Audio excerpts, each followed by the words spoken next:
Good afternoon, YouTube. How you all doing? This is Very Mellow Man, and welcome back to our Let's Play of Yu-Gi-Oh! Legacy of the Duelist.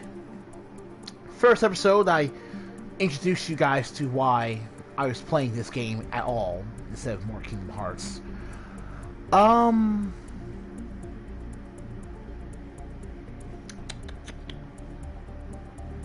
And, well, we were just getting to the thick of it with the single-player campaign, which is basically this. Yeah, the single-player campaign, I'm going to tell you right now. Single-player, off-screen, I did the first mission for all of the single-player campaigns. Let me tell you, it's weird.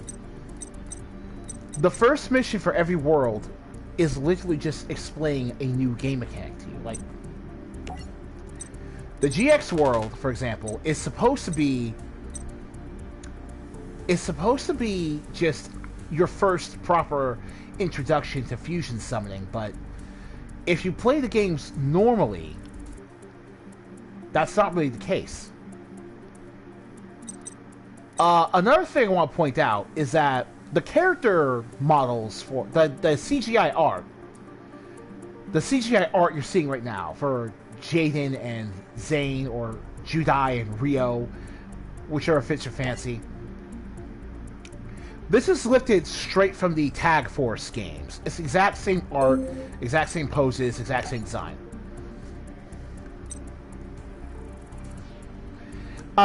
So, same design. Didn't notice that until the Tag Force games started with the Yu-Gi-Oh! GX era, so I didn't notice the card art was from that era while playing the original series era.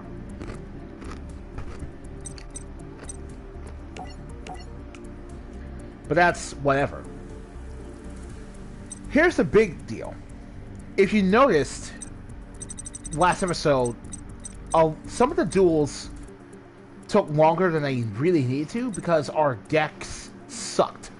Like, the creators were really hard-pressed to recreate the exact moves and monsters used in the original games, used in the original anime. So, the duel, like with Ultimate Great Moth, that would have been terrible for us if our luck had been worse. On the other hand,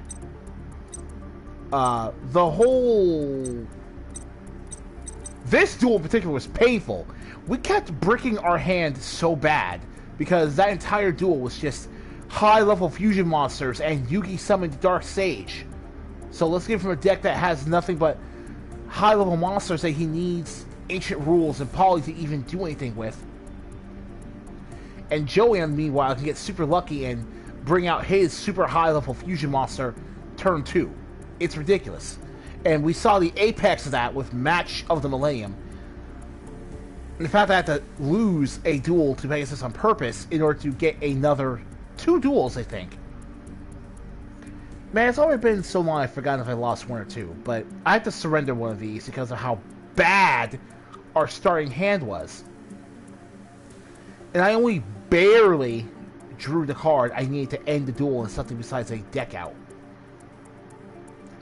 But that's whatever. Because... right, so let's continue. Lion Puzzle connects us, Yugi, and I sense that Faye is more in store for us. Yeah, like cheesy filler. God, I wish I knew how this cheesy filler ended. But we need to deal with this filler somehow. Curse you, anime. Yeah, the anime kind of forced us in the situation.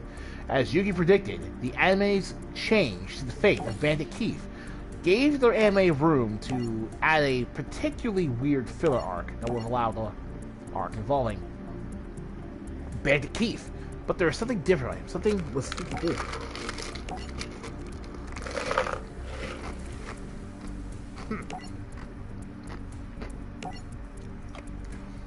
But yeah, this is basically our introduction to Merrick in the anime. He's controlling Bandit Keith because Keith is a convenient plot hole that the anime could use as a meat puppet. Plus, it's an opportunity to technically see what Yugi can do without... Yeah, that's kind of why a lot of people don't really like Yugi. It's made to look like the Pharaoh and Yugi are working together, but aside from the mind shuffle, it's really the Pharaoh that's doing the dueling. So here we go. The story decks are so bad.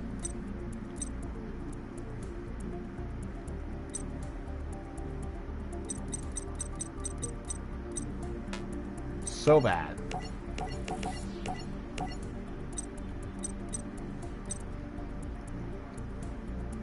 And the structure decks that we were looking at here are actually the beginning decks that you play, that you unlock by playing the first episode of each era. Basic for Yu-Gi-Oh era, Fusion for the GX era, Pendulum for the Arc 5 era, etc. We're gonna go with the Chaos here. These decks are available with the DLC episodes that you have to buy to add more story mode content.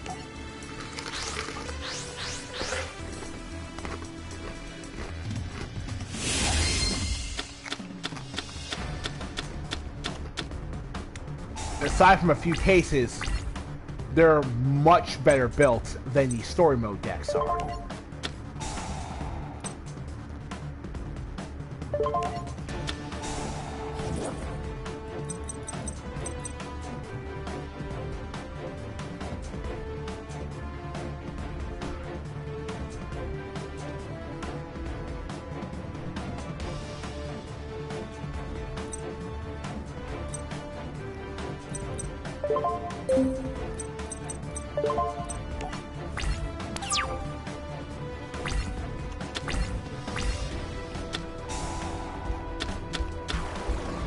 Ooh, first turn 0. That's bad for us.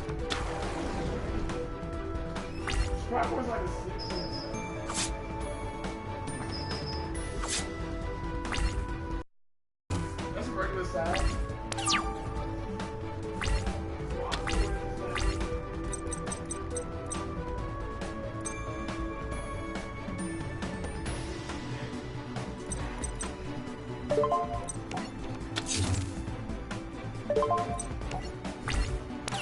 I get one more turn, that's about it.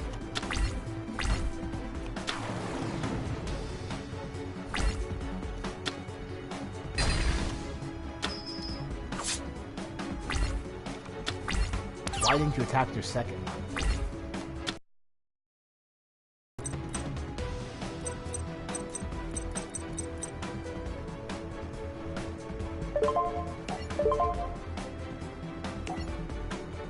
Oh, fire.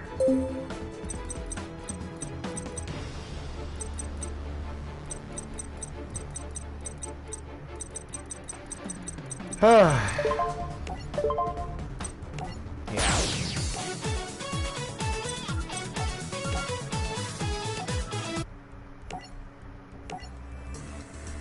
I mean, just because they're better built doesn't mean I won't be in a position where I can get screwed over by a bad starting hand.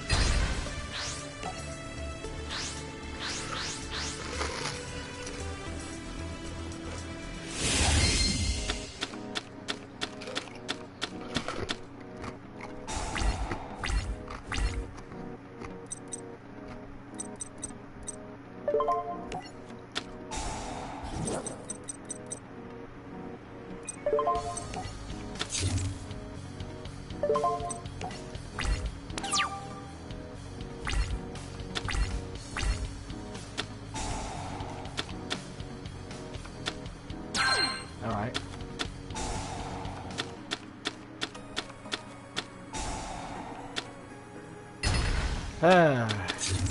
Okay.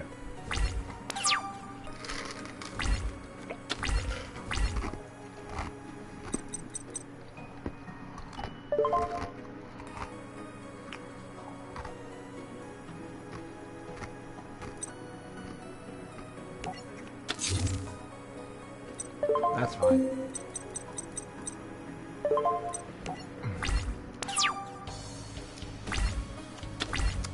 So right, at this point in the story, Ban Keith is being used as a meat puppet for Merrick. to explain to us the plot in the next couple of episodes. Basically, in the anime, it's used to set Merrick for the viewer.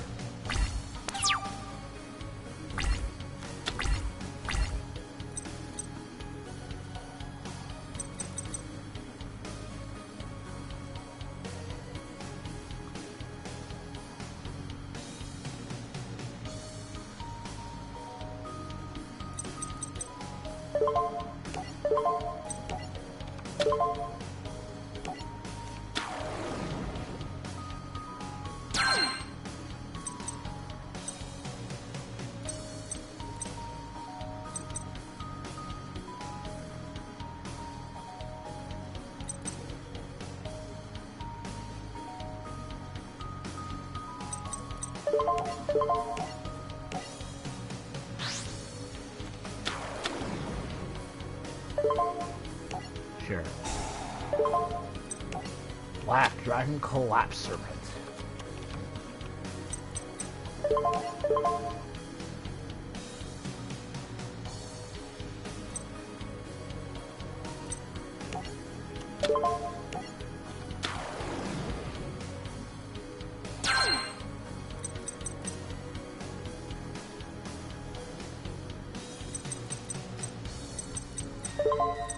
Pretty nice, huh? There's like... Oh my god.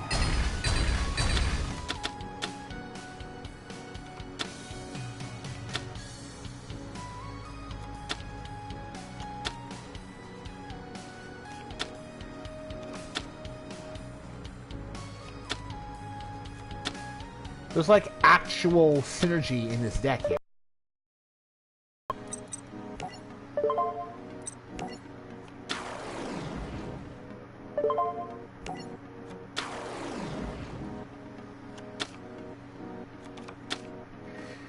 Another thing that is really weird about this game is how it really doesn't care what kind of cards... Oh, Jesus Christ. This is going to take forever.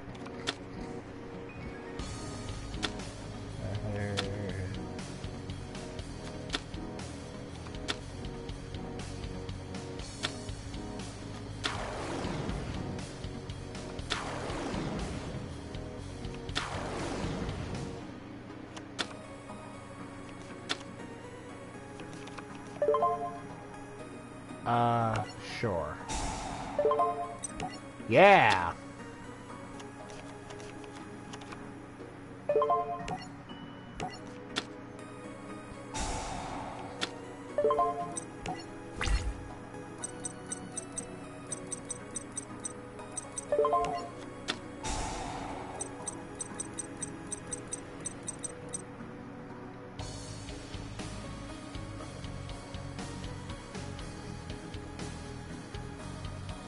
Alright. Chaos Sound. Like, I'm not gonna pretend I recognize all of the cards that I'll be using for the rest of this video, and frankly for the rest of this Let's Play.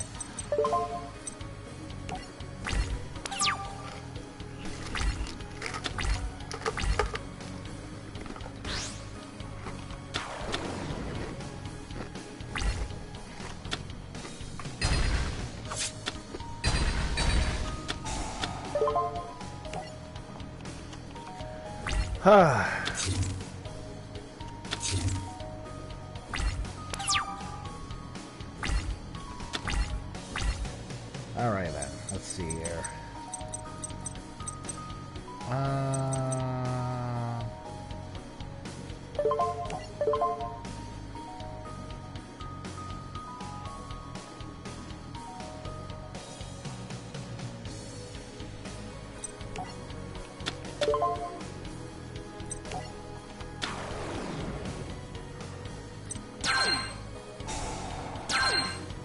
Yeah.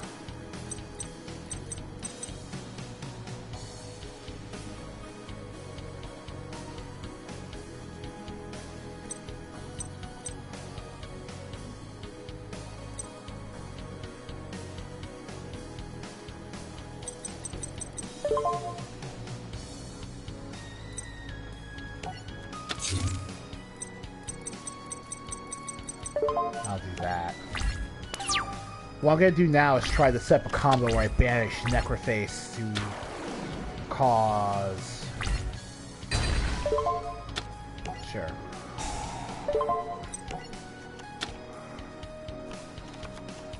Nice.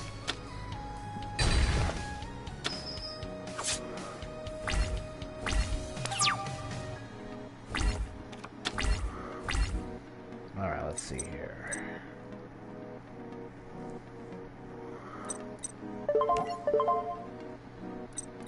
First, let's banish the light to play Collapse Serpent in attack mode. Okay. No!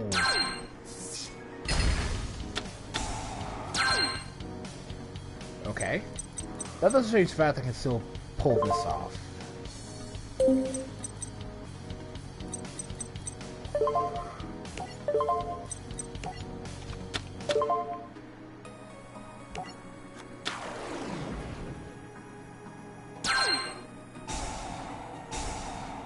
Yeah.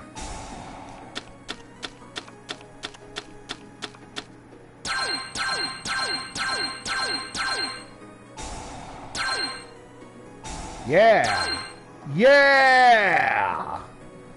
Look at that.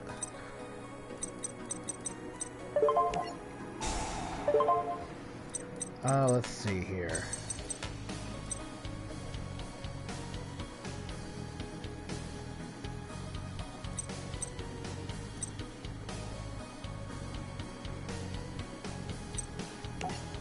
Sure. Through 4 more case on each side of the field, have one banished monster for level equal to the case or some a target.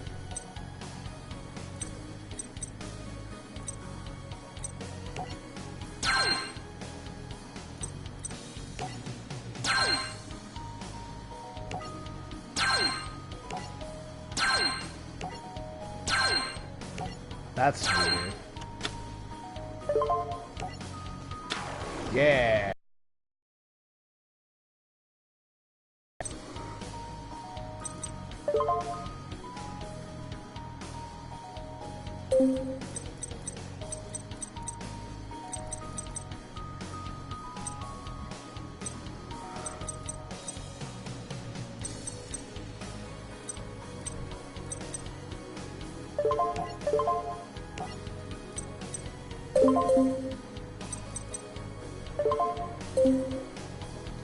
So yeah, once per turn, that's fine.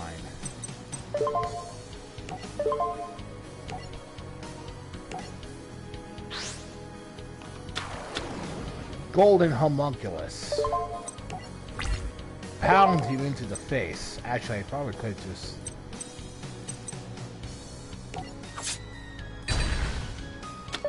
Yeah, I win, buddy.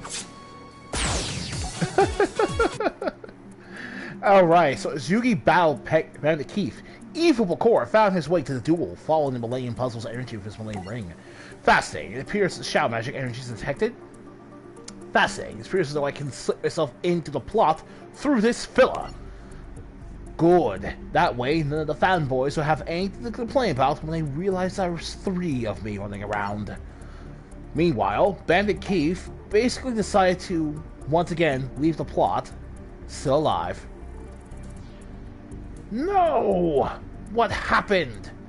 My Millennium spell's been broken.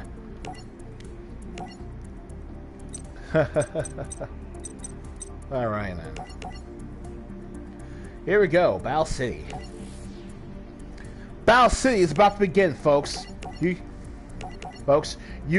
Taya, and the rest of Yugi's friends discuss the plot regarding Bandit Keith, the Rare Hunters, and the off-screen conversation with Ishizu over the Pharaoh's Destiny, which requires entering Battle City to acquire the 3 Egyptian God cards in order for the Pharaoh to recover his lost memories and understand his real name. Alas, Yugi's first opponent in the Battle City tournament was none other than a Rare Hunter, the very same man who ambushed Joey Wheeler and stole his rarest card not 1 night ago. Wish I could play that duel, but oh no, whatever. What's going on?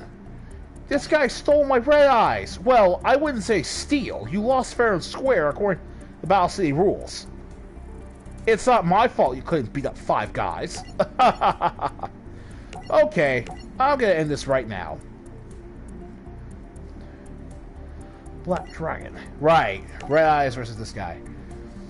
So... let's see.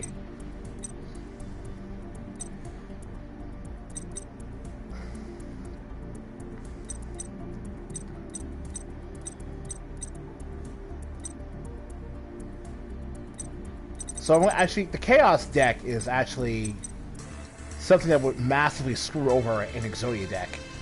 So I'm gonna go with that again.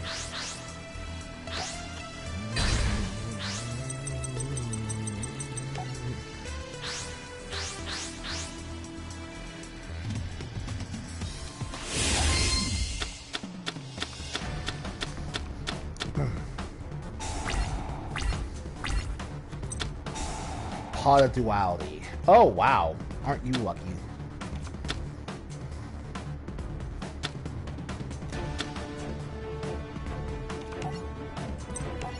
Options. Let's skip effect dialogue prompts.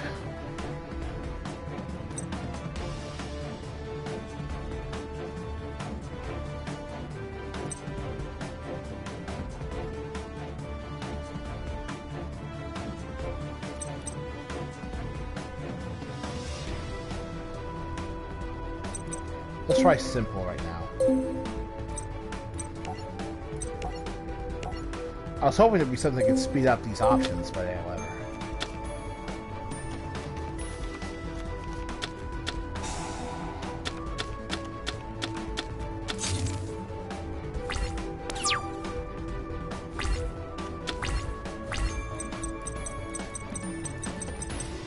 All right.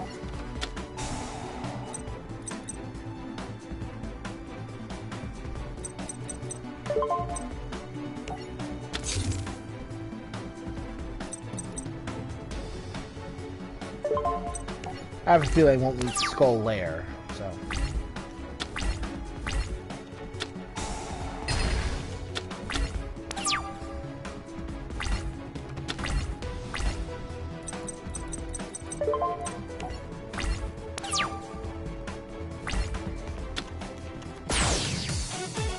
Wow!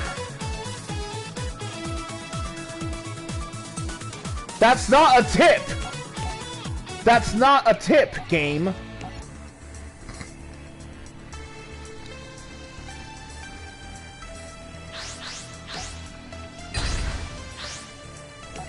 I actually don't know if he has 3 copies of Exodia in his deck, like the Seeker already does in the anime.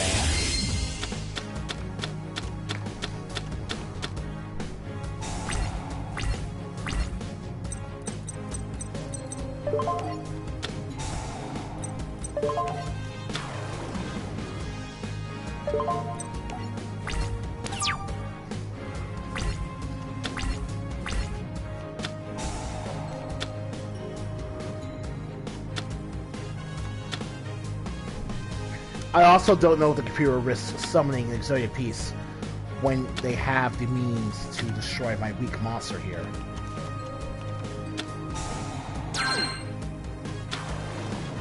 Ah, he will. Okay.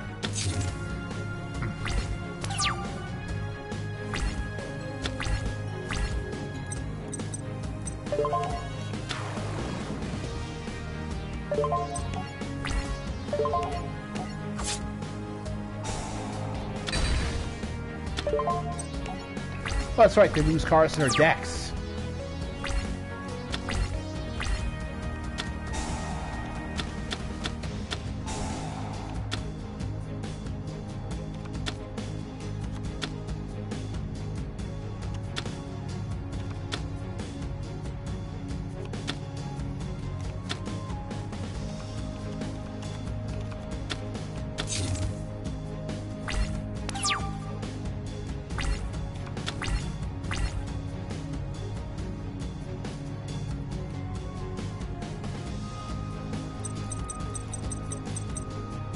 Alright, Chaos Zone.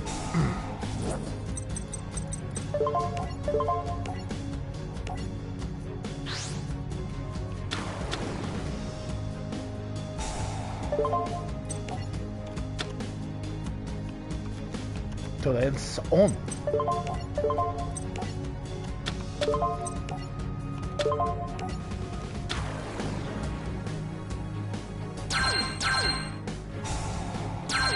All right.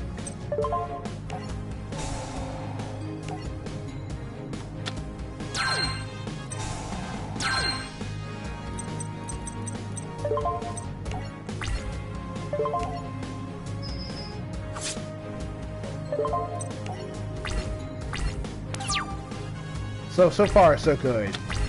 And only his draw luck would basically allow him to win at this point. Ah! Well, alright.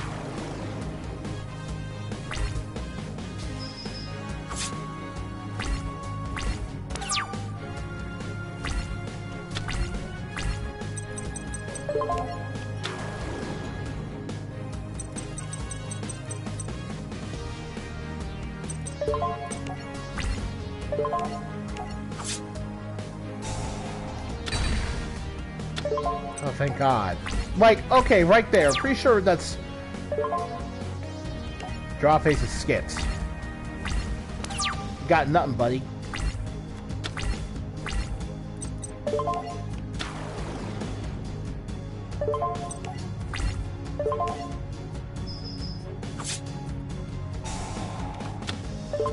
Oh, look, one of your pieces is in the graveyard.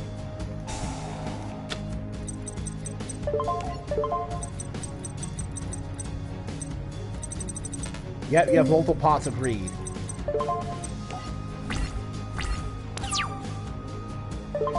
Quite an interesting deck there. Oh, looks like you can't actually stop yourself from losing. Yeah, this is it. I win.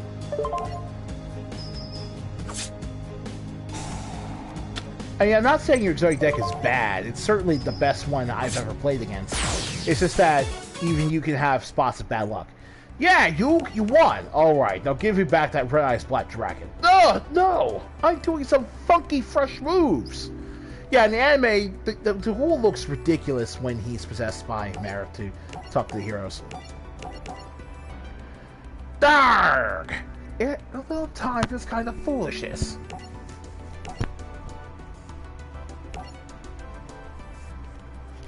But yeah, his freaking idea. He's really good. Cool altar. I love it. Merrick explains the backstory about the Egyptian god cards in particular. And how when Pegasus created the Egyptian god cards, the actual spirits of these gods flew into the cards. And they became so powerful that Pegasus never released them to the public. Yugi and Joey now determined... Oh wait, right. Joey doesn't want to get his rights back like that.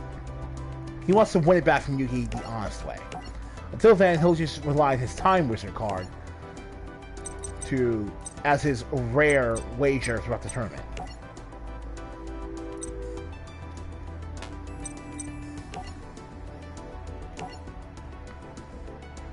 And there it is. That's original card art Obelisk the Tormentor. Merrick and Oya explain the plot. Merrick's backstory about Ishizu and the Millennium Necklace. And here is Arcana, voiced by Sam Regal in the Yu-Gi-Oh! Dub. Sam Regal. Literally in a 4Kids dub. It still blows my mind to this day. So yeah, the thing is that Arcana has an interesting design and an interesting gimmick.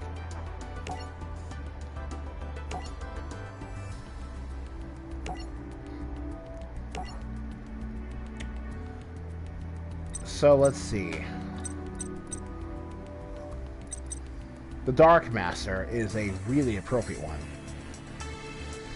This type of duel.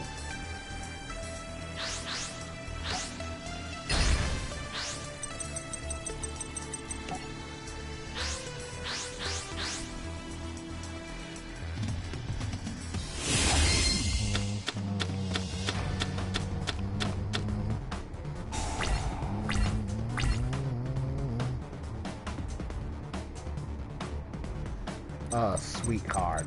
Alright. So it looks like this is a ritual focus deck.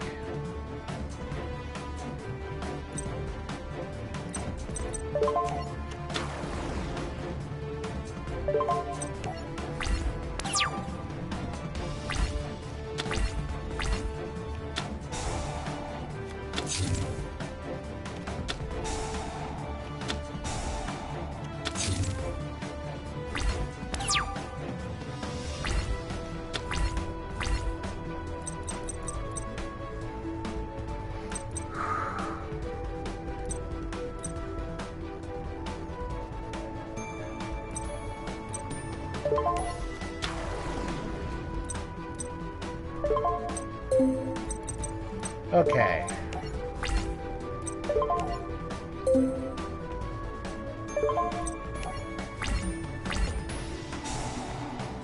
Oh, right.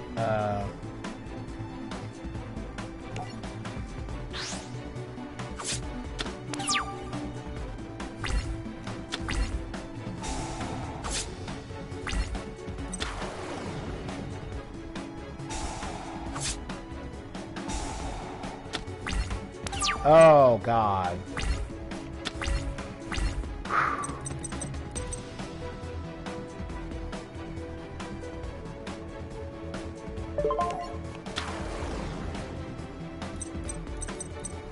Once returned, you can target one level 4 lower monster you control. It can attack your opponent directly this turn. Smith?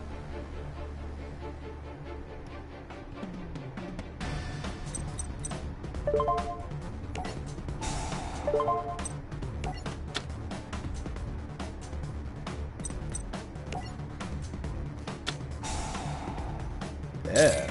Okay.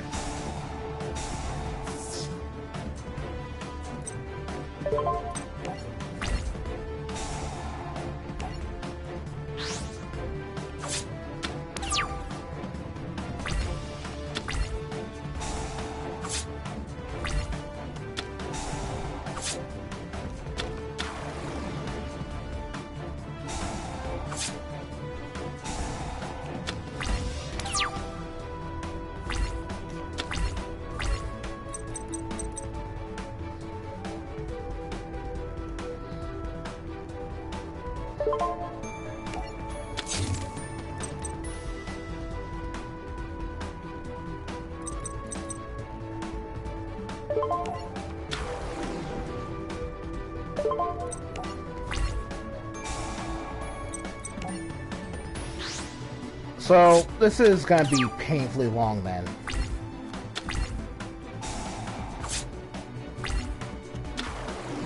I'll probably run out of life points so I can bust out even one ritual.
Okay, I only draw a ritual spell right now, that's it.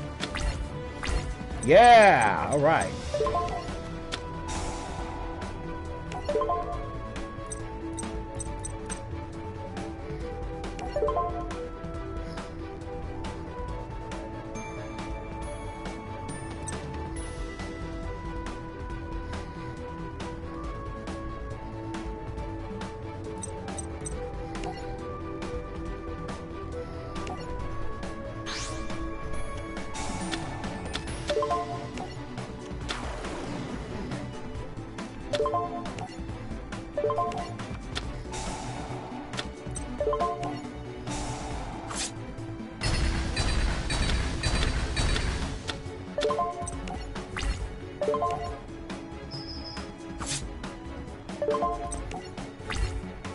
Granted, all he needs to do is draw, like, you know, Tom and they lose.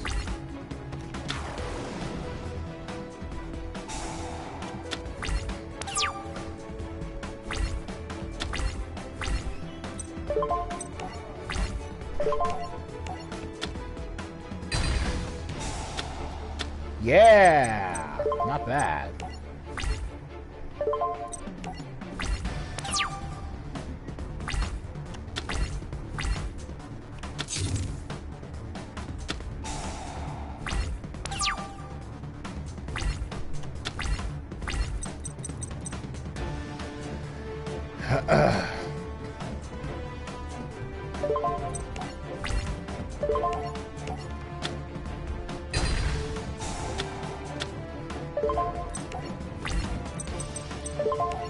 Ritual Cage.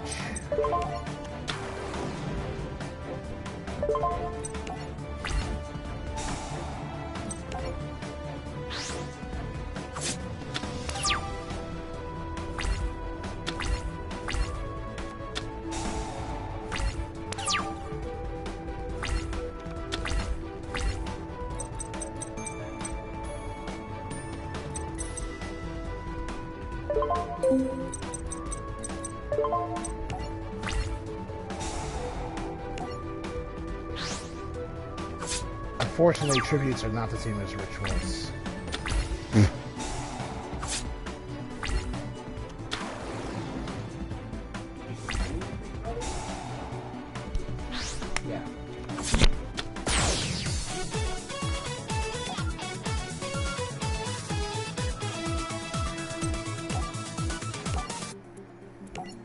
Yeah.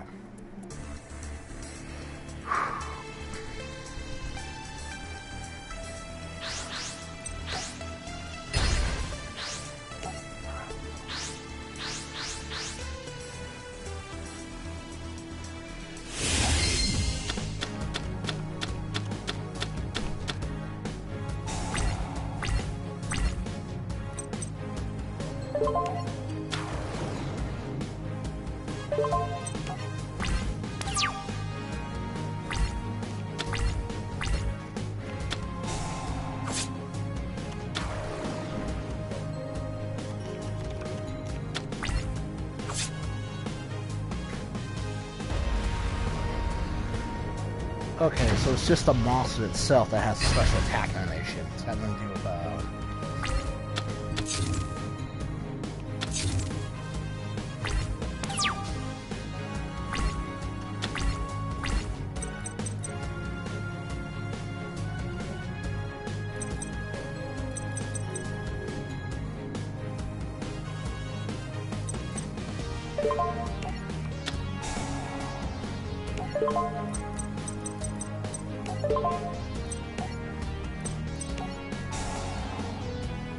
Alright.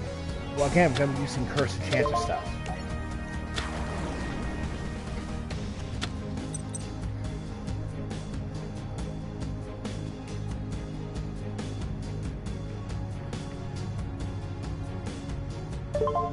Let's try to roll. Yeah. That's awesome.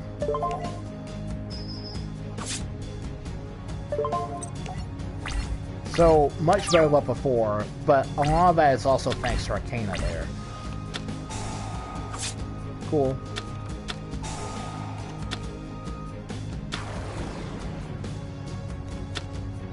I'm surprised you didn't try to get Dark Magician back, or whatever.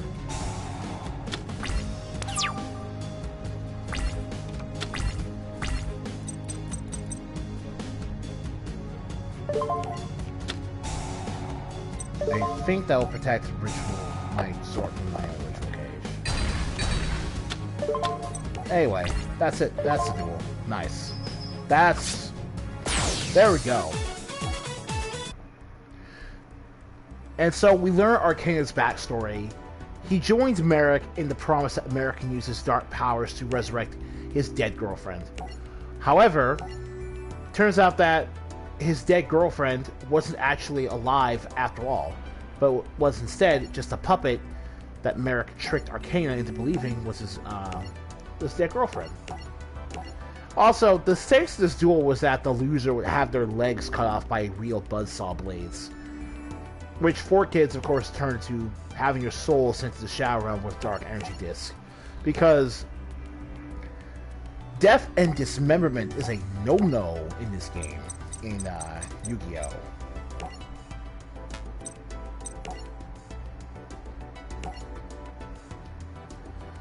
In this encounter, Weevil Underwood pays a kid to pretend to be a fan of Joey Wheeler, so that the kid can steal Joey's deck and plant Parasite in it. So Weevil's strategy would be to forcibly activate Parasite,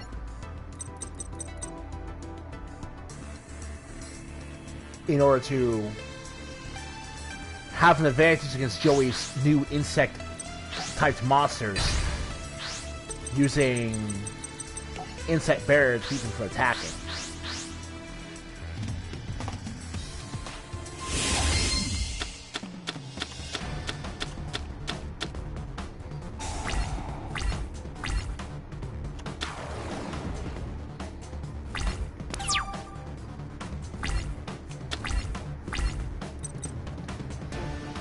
Whew. Let's see here.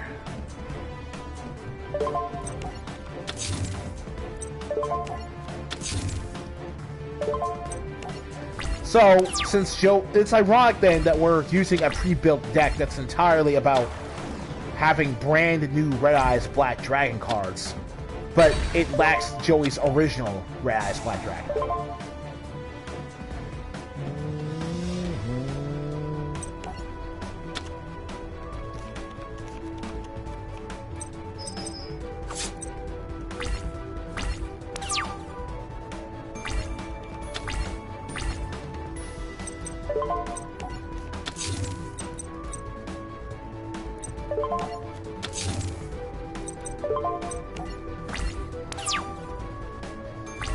Unless we can bust out Insect Queen right now, I'm going to be fine.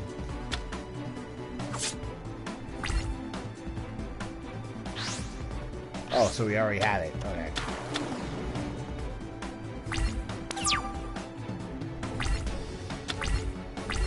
But yeah, alright.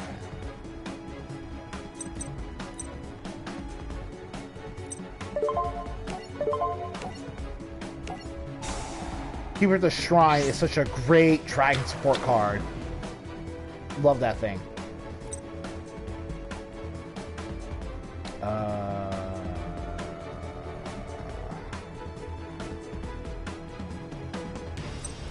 I'm getting rid of you. No, I'm getting rid of you.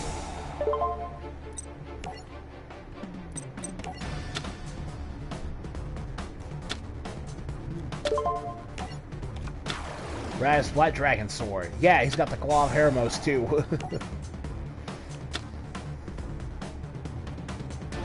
Look at that huge attack point buff. 5,400. Gains 1,000 attack and 500 attack. 1,000 attack, and then an additional 500 attack for attack threats for each dragon type monster on the field and in the graveyards. So you're just getting yourself a huge beat stick, which I love. Like, this game's not about having the biggest number, but beat sticks are so great.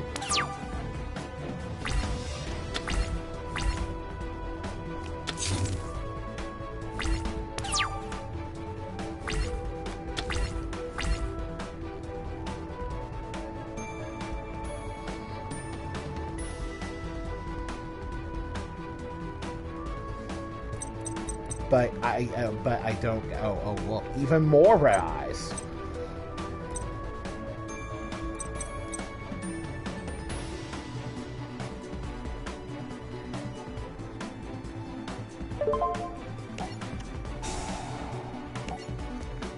Even more equipment to a Red Eyes. And then we're gonna summon you again because you're a Gemini monster.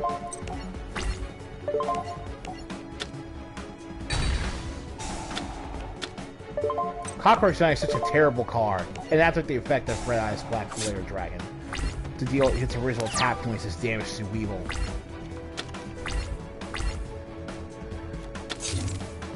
Weevil, I'm super happy that all this turning out really badly for you. Like, I'm unbelievably happy at all, because Of course that's all I can do. Yes. You lose. Weevil, cheating gets you nowhere. Don't forget that. Mind control. Ah, now here we meet Strings, probably the weirdest of Merrick's Rare Hunter minions, because Strings literally does not talk. Technically, he's a mime. He's not a mimic, like Yuki would be, but.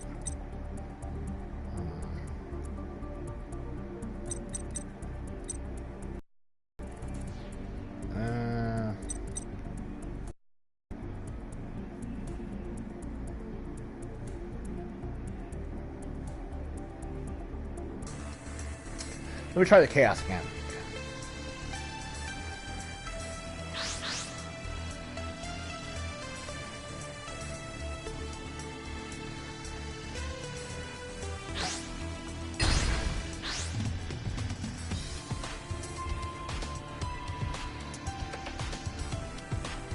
First.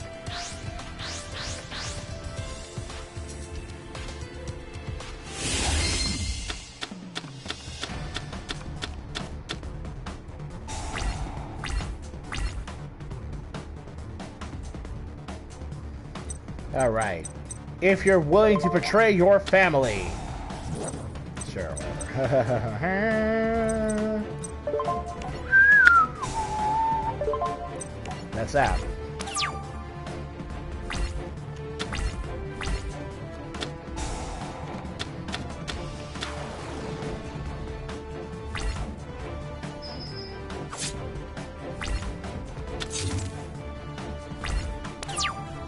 In the anime and manga, this guy's strategy is way more annoying than it actually looks like.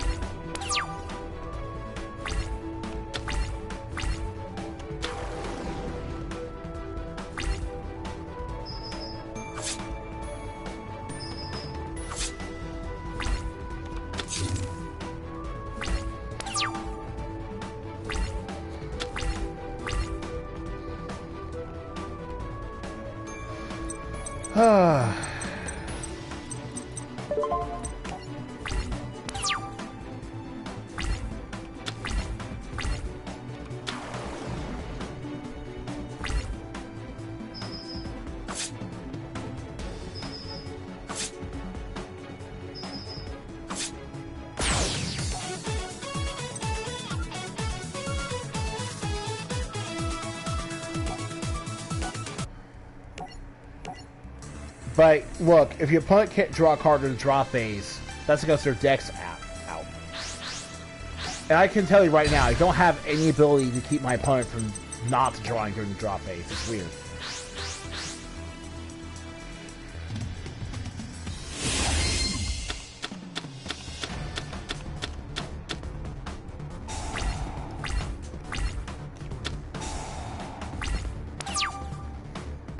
Card Save Return was definitely way more ridiculous in the manga.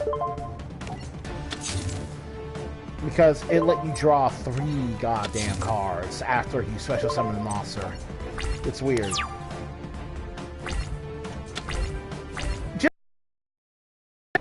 Just thinking about how this duel is playing out entirely.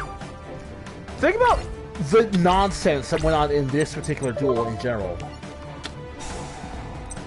Regardless of how any of the characters won any single duel, it's ridiculously cool.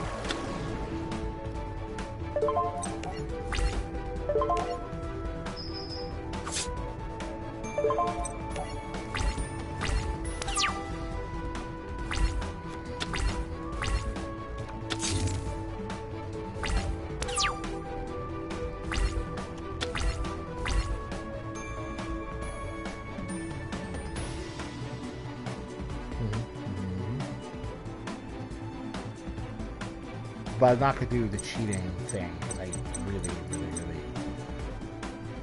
really cannot respect that entire idea. Isn't this so weird that entire duel to be won or lost based entirely on how hard you do or don't break your hand?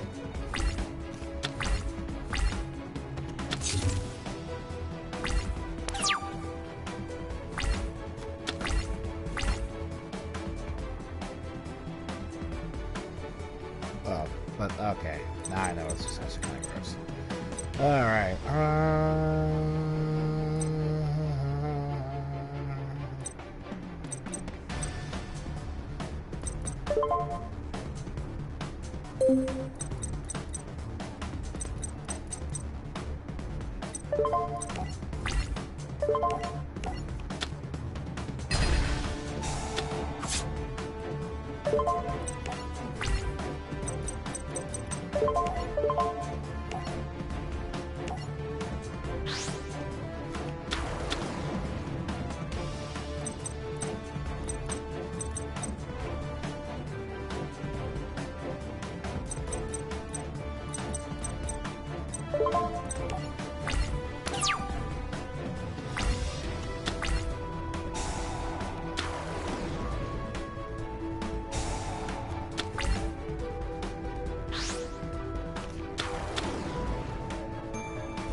Your opponent cannot select this card's attack target while they control any...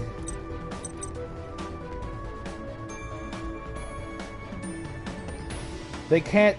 I can't attack... Oh my god, are you serious?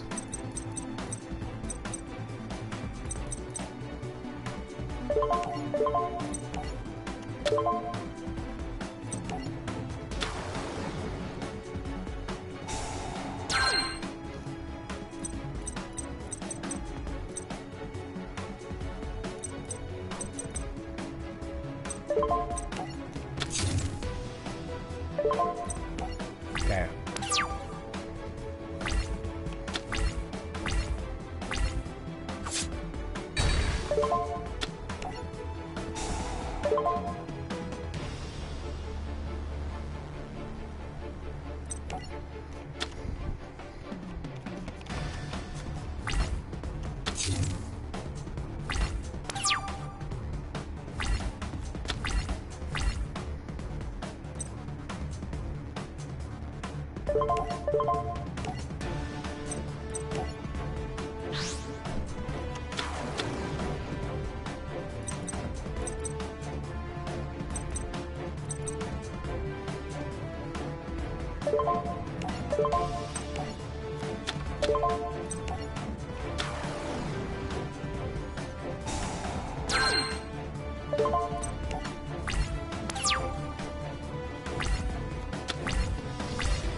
Looks like I don't have a choice to keep doing things like this.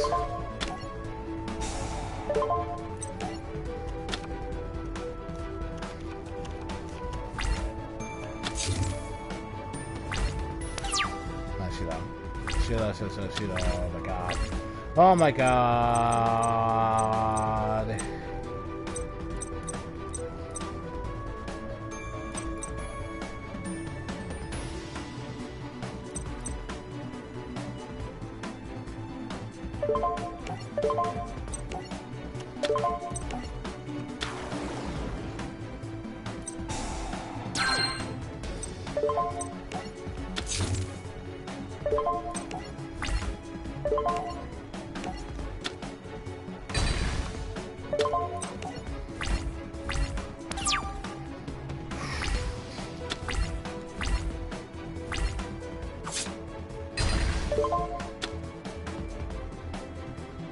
Yes. These two cards are pretty much only there to help you thin out your deck. The white and black dragons. When I first saw them a few years ago, I was actually pretty hyped at their entire idea. Or again, getting one card from your hand.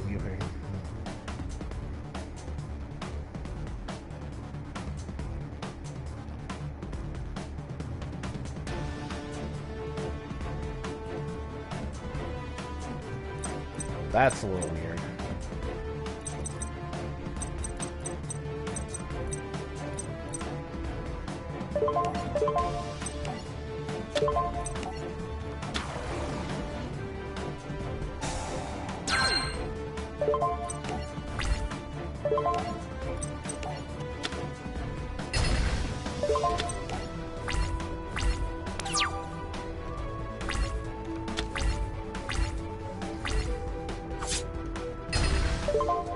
Yeah.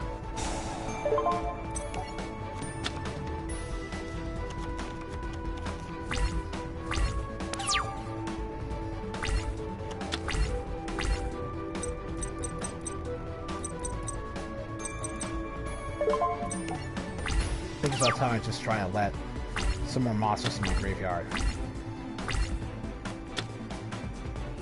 Nope.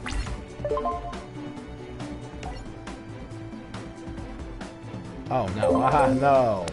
I'm not using Skull Lair on my own cards. That's ridiculous. That's ridiculous.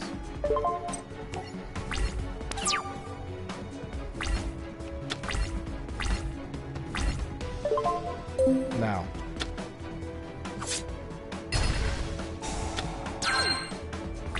Uh-oh. Nope.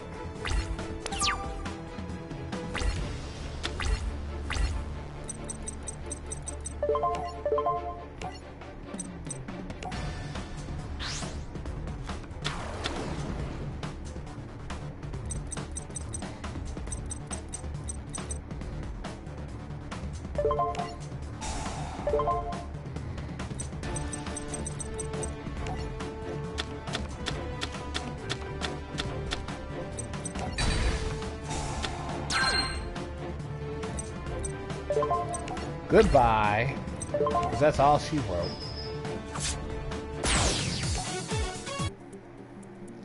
You didn't even get to summon your god card because I wouldn't let you. That would have been really stupid. Well, it helps if I never let you play it. But it also helps that your hand is just so bad that you never really get the chance to draw it. I got Slide for the Sky Dragon. It's a signature card award. Awesome.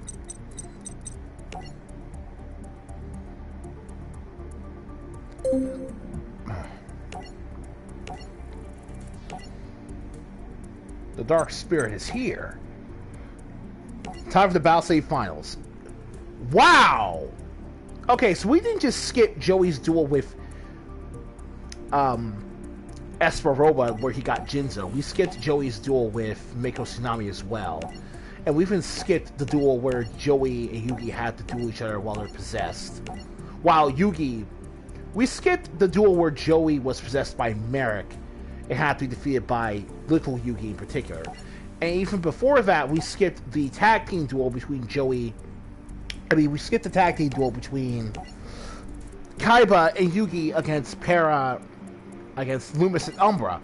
Although, since that's a doubles match, I think it at least makes sense, because I don't think this game can support tag dueling.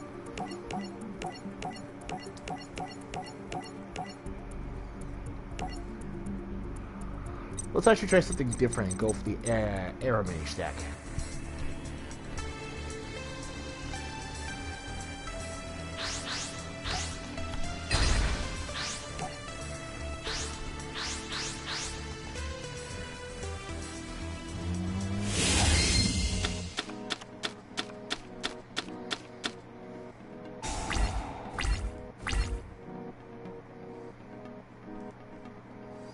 Alright then.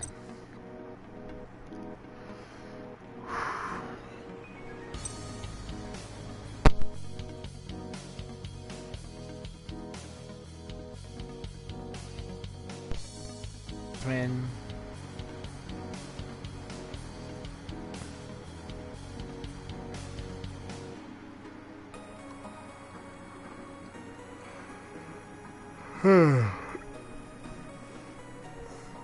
If I gain life points, draw one card, huh?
try Roman Jar.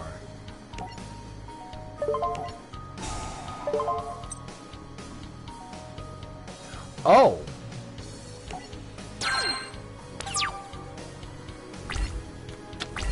Oh, it's continuous trap. Okay.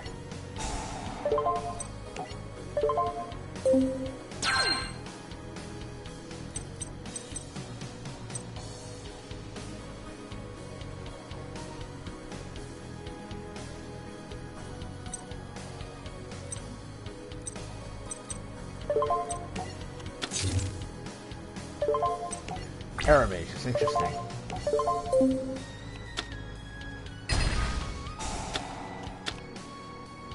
Oh, multiple Sangans in your deck is such ridiculous bull crap. I can take care of Destiny board, no problem. We'll never get that far.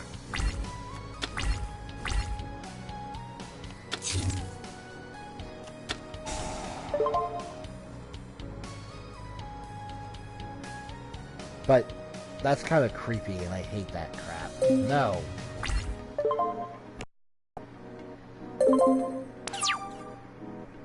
That's kind of bland. I really like that anyway.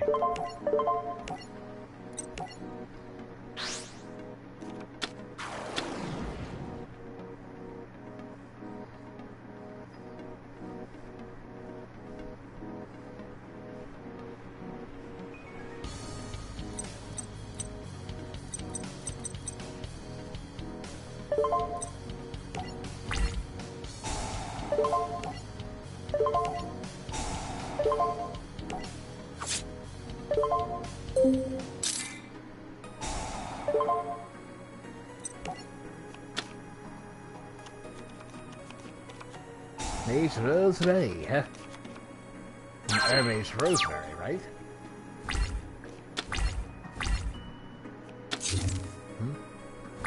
Nah, cool. Alright.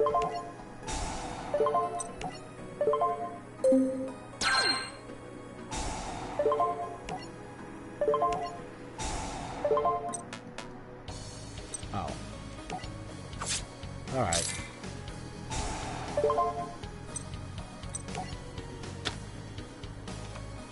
This is a really good search engine. Wow. That's just ridiculously good. Alright,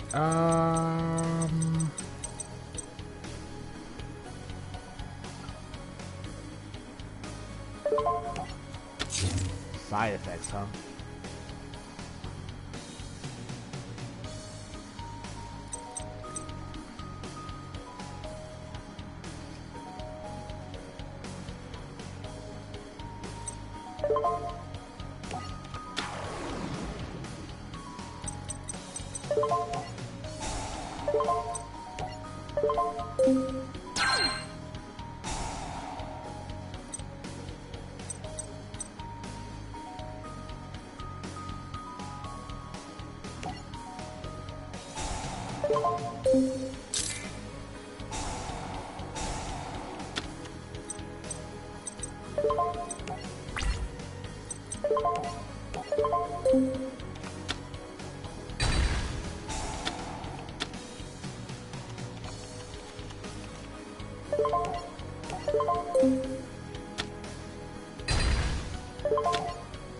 Okay.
All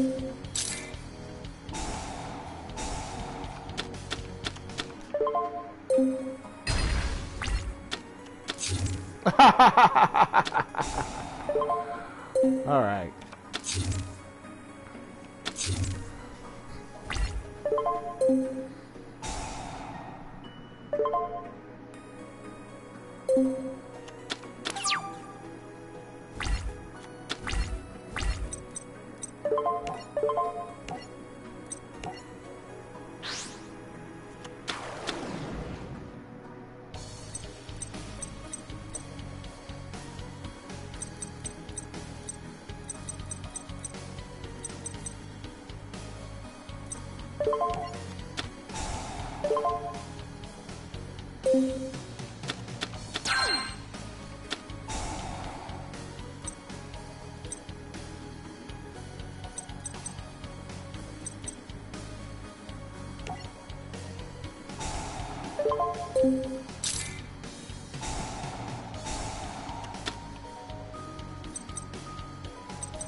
Air mages are very weird, but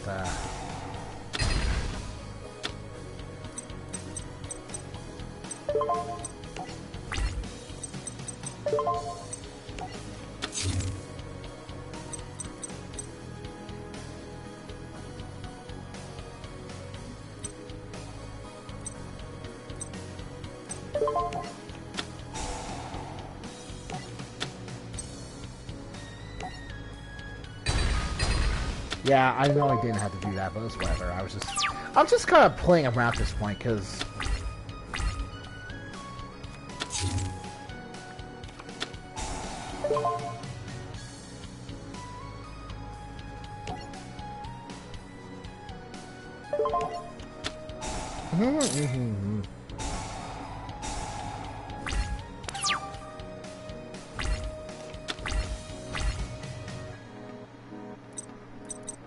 because yeah, is it that?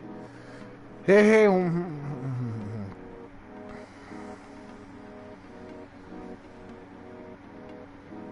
jeez.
Oh my god.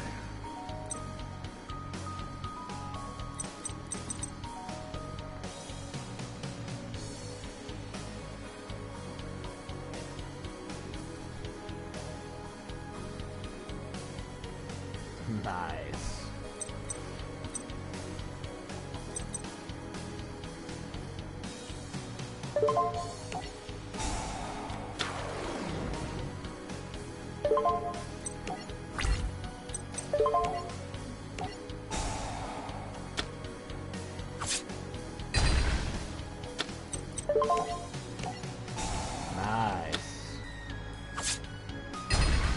Oh man, arrow mages are...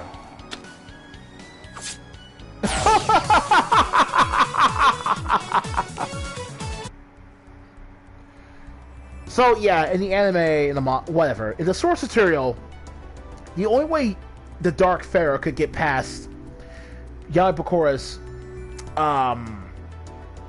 right, the Destiny Board strategy. That's actually kind of funny. In the manga,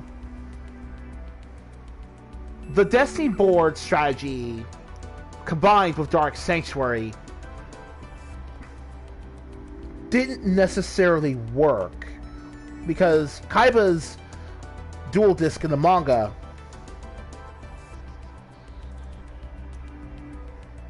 only had room for 5 cards total.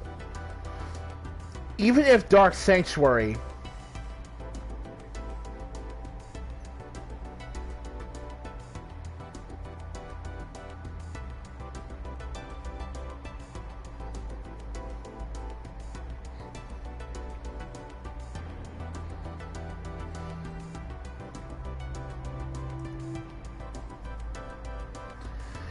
like, it's just kind of weird and funny to me because Dark Bakura seems to still think that he's able to, like,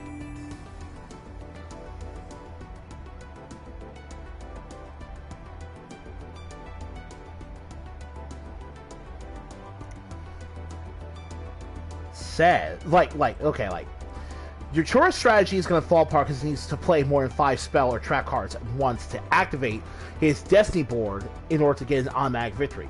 But he has Destiny board 3 of the 4 other letters besides the final letter on Destiny board and Dark Sanctuary in play. Bakura says that he can win still because the Destiny, because his field spell Dark Sanctuary allows him to have more than 5 spell or trap cards on the field at the same time. But the problem is that there is literally no mechanism. Like I said before, Kaiba's dual disc only has 5 slots for cards, period. So legally, for all intents and purposes, Bakura can't win with his strategy that way.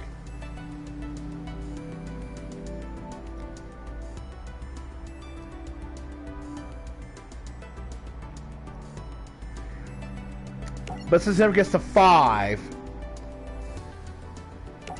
he never gets to 5 anyway, so it doesn't really matter. And obviously he loses regardless, so it still doesn't really matter. But if that had happened, like, the urgency behind the whole matter would be very, very interesting to see. And now we have Joey Wheeler, first in Captain Shoddy. That just gives us more backstory on Merrick. What happened to his family, why Merrick is the way he is.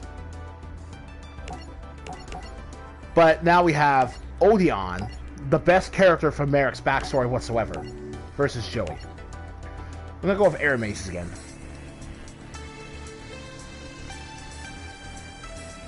Ah.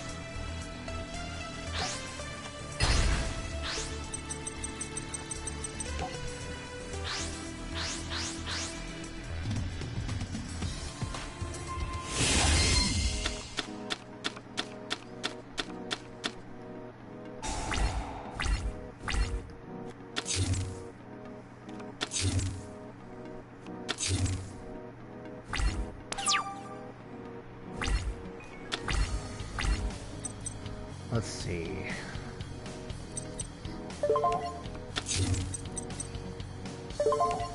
Dried and humid winds.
Now we gain life points.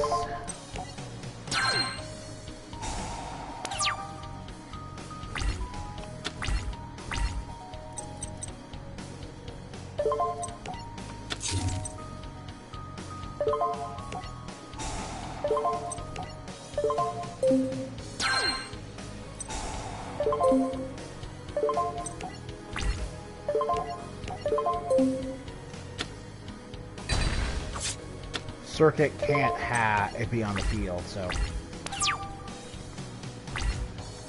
without that continuous field spell card,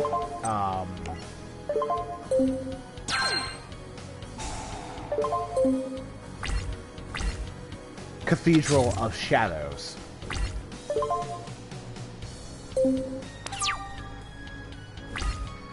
Will help me? Oh, it'll help me.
Sure.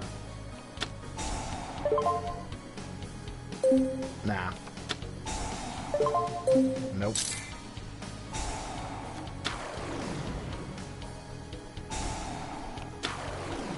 1,000 attack points each. That's weird.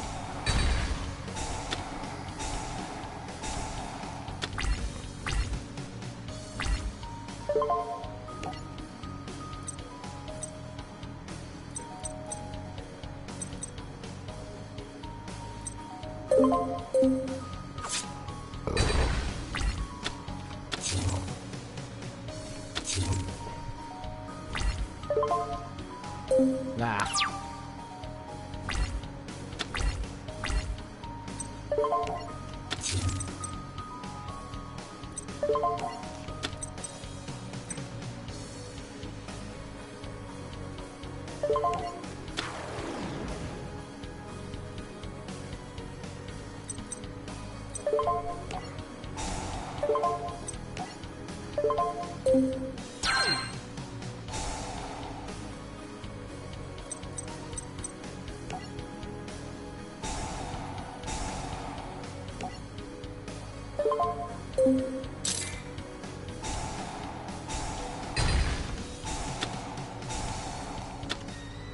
What? Huh.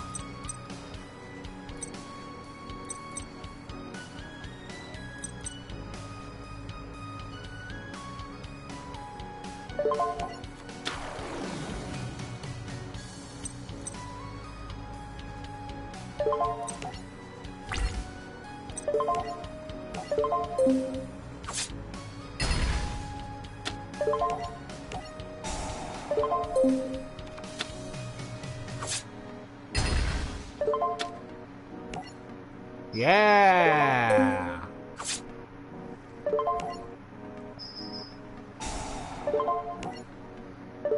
Oh, I guess we can just do this because it doesn't matter. Our points are higher. Yeah.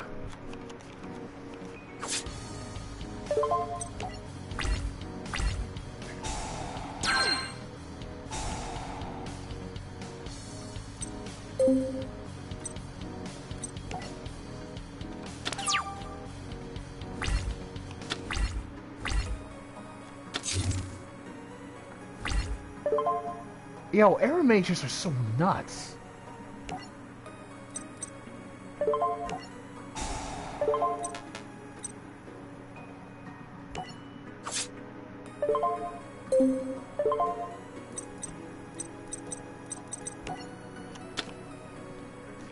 This is really ridiculous. No.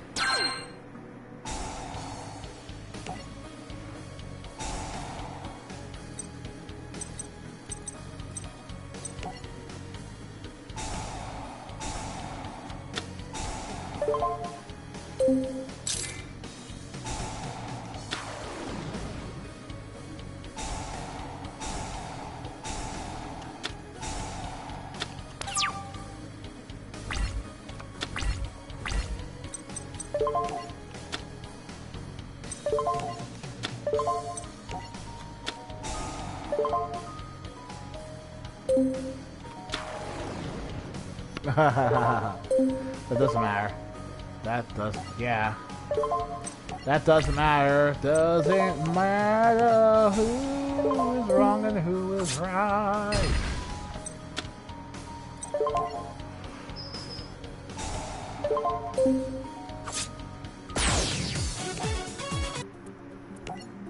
Right, so in the anime, Odeon summons the Winged Dragon of Ra because that card is fake.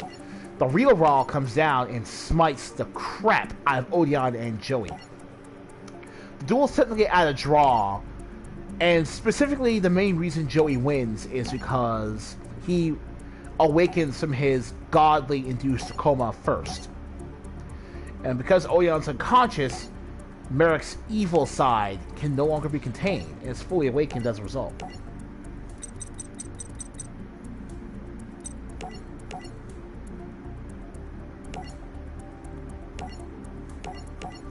We skip over the Mai versus Merrick duel, which is a bit of a shame. Then we go straight to Kaiba versus Ishizu.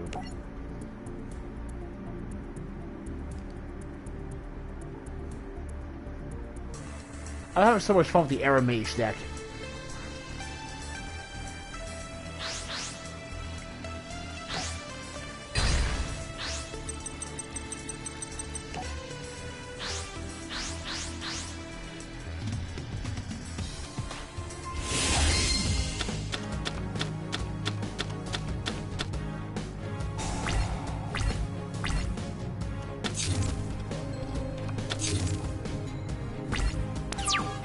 Alright.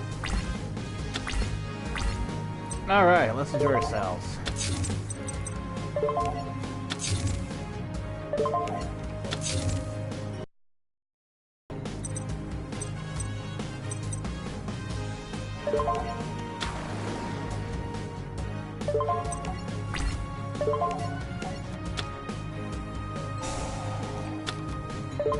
Ah, Kelbeck.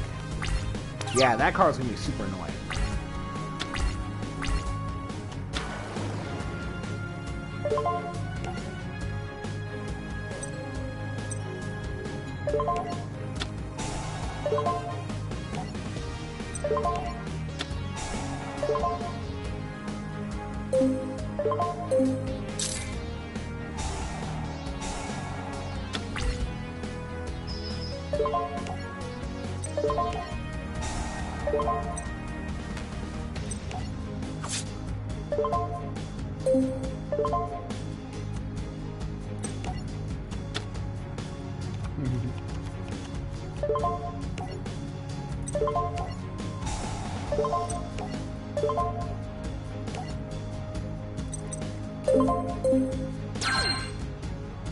Dried winds. Goodbye.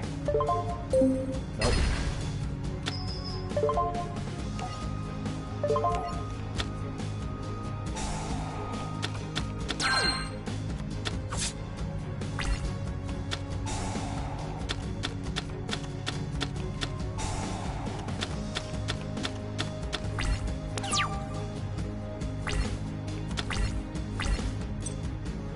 All right.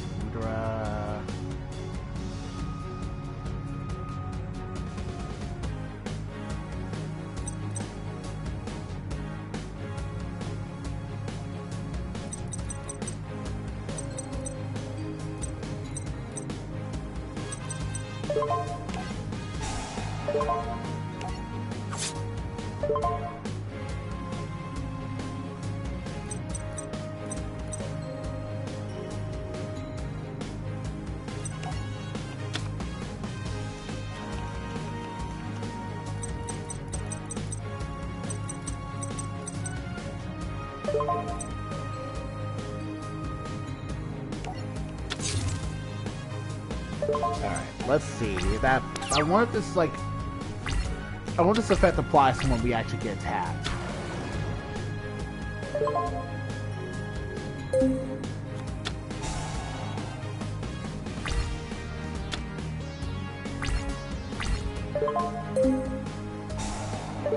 Goodbye, Majestic Black Oka. Dried winds. Goodbye. Nope.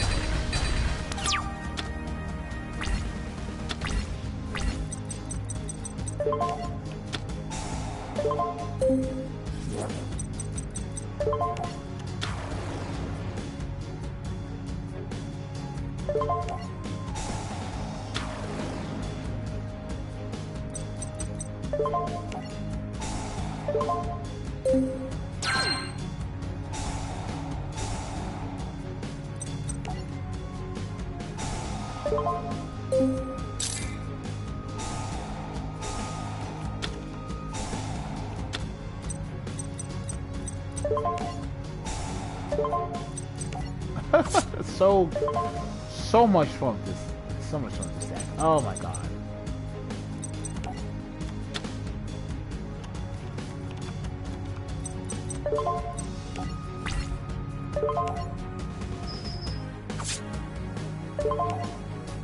So much fun with this deck.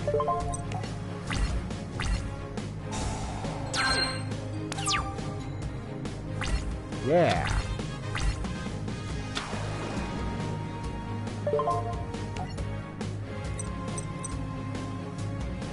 If you control a roll monster, your life points are 3,000 higher power. You can pay your life points. Yeah, goodbye. Dried winds. No.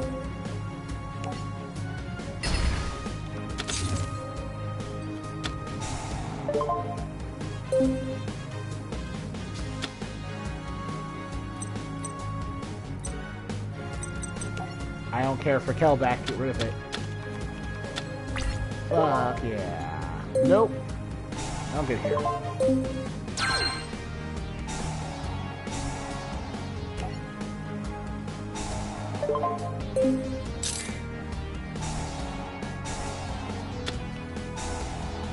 Thank you.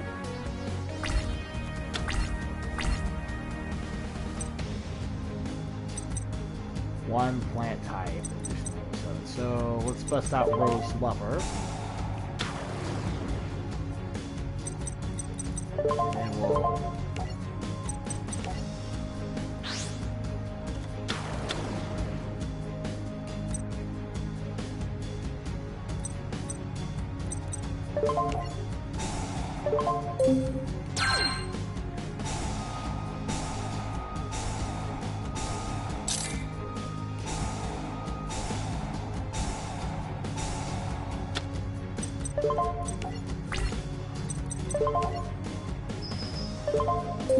Hey, Shizu, you know, I bet you didn't see yourself losing to a deck like this from Kaiba.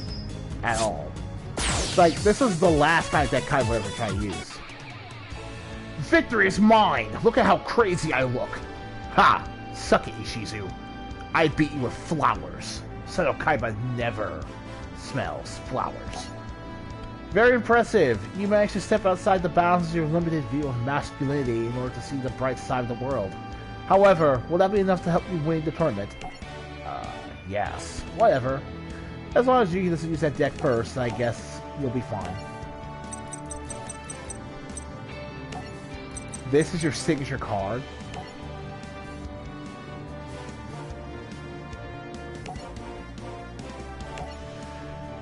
Yami Bakura and Yami Merrick had a grudge match where Yami Bakura uses his Chekhov's gun to survive. And now we're at the Battle City Finals. We skipped over the entire Big 5 filler arc because it's filler, thankfully. And we also skipped over the 4-person duel because, again, this game can't really support that kind of engine to determine who would be battling each other in the true finals of the Battle City tournament.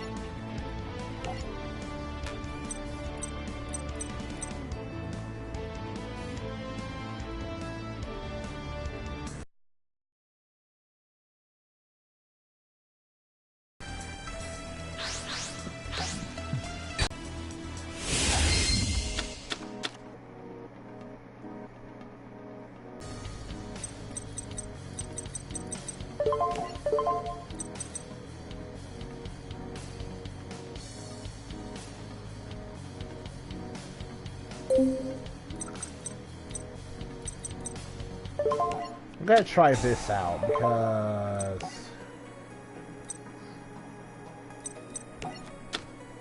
extremely curious to know how that would work. There aren't any monsters to play.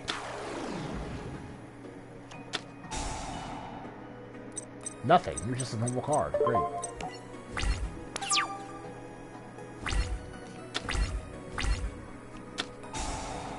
Oh no! Nice card for Blue Eyes. Okay.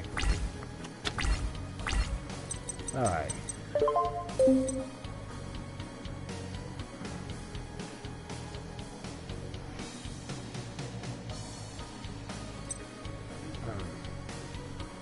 Alright, I'll banish cards first. So I'll get the black.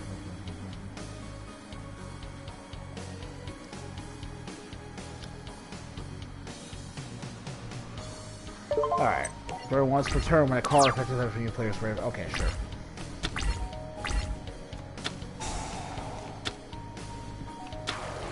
Ooh, Kaiser Glider. Okay.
Man, it looks like Brightest Fusion is only useful for playing...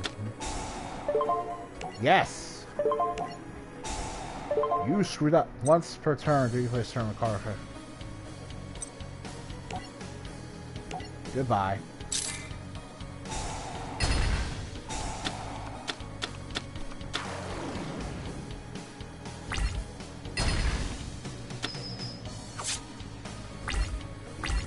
Right.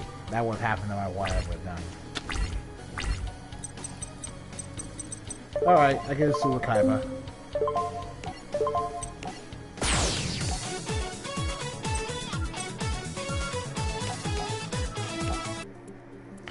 Oh, we could use Slifer in this deck, but I don't feel like it.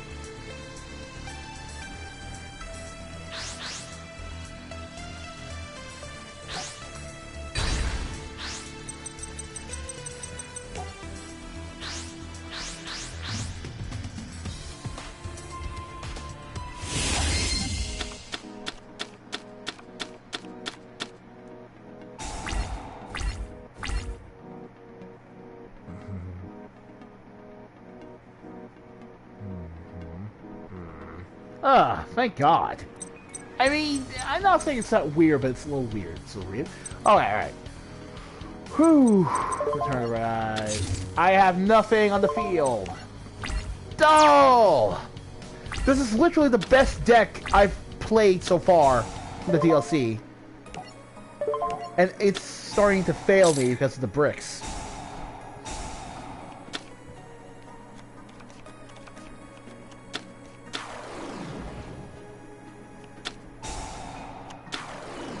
Oh, God.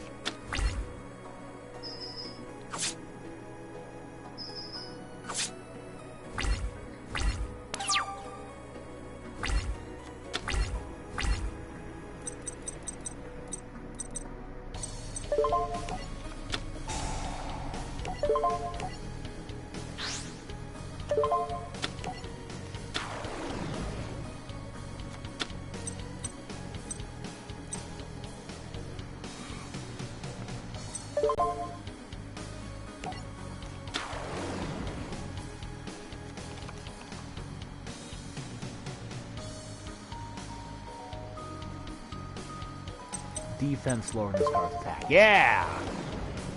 Yeah! Goodbye! No. Defense lowering this card's attack. Sure.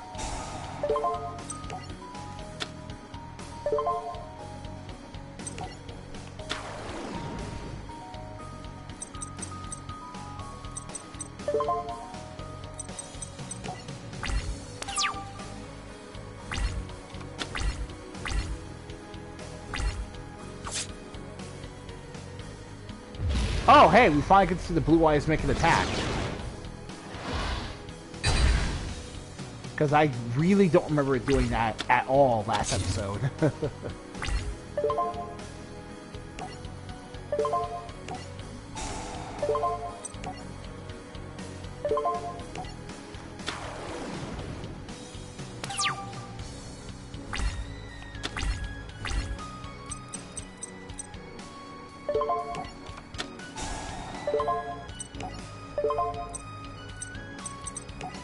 Time for a fusion summon.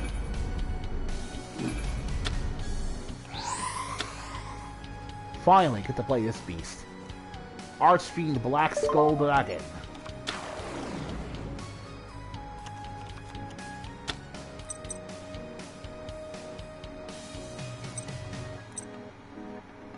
Once per turn, discard battles once.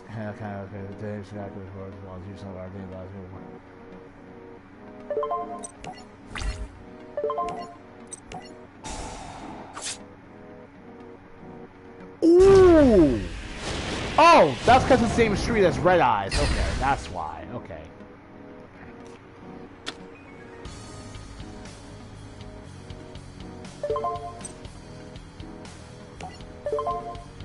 Yeah.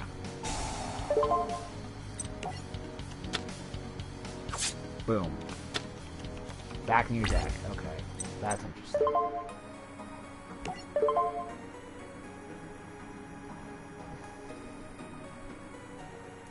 Sure.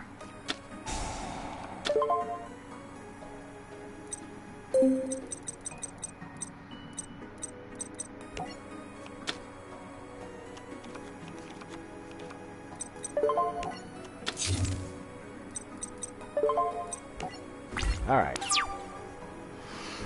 Whew.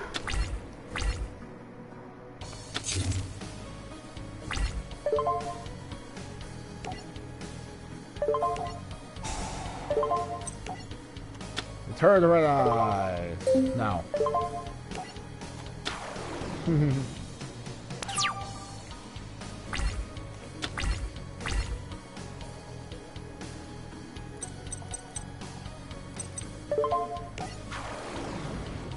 All right.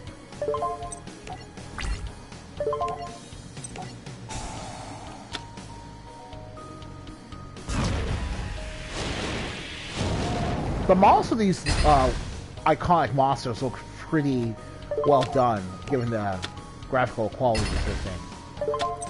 That's it. Yes.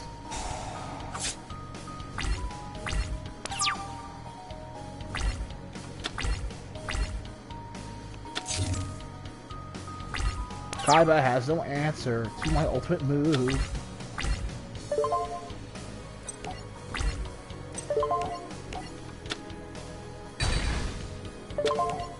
And yeah, duel's over.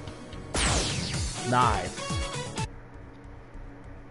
Oh boy, I'm not even going to begin to describe how epic the 6-episode clash Kaiba and the Dark Pharaoh actually had.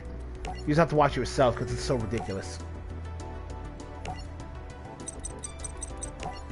Now we have Obelisk. The final face-off.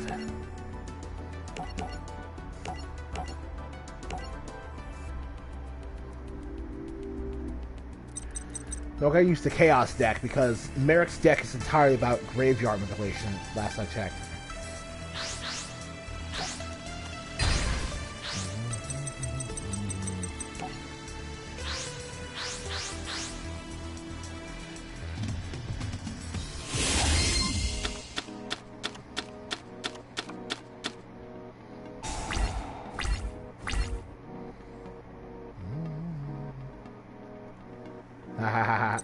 Alright, here we go. So we see here. We'll set you. Get that right off the bat.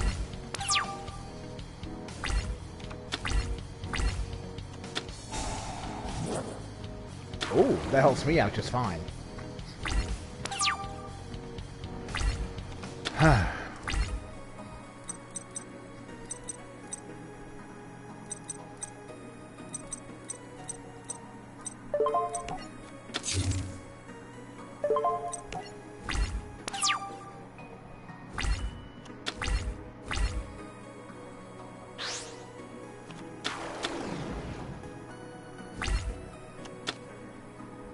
And the trap is set.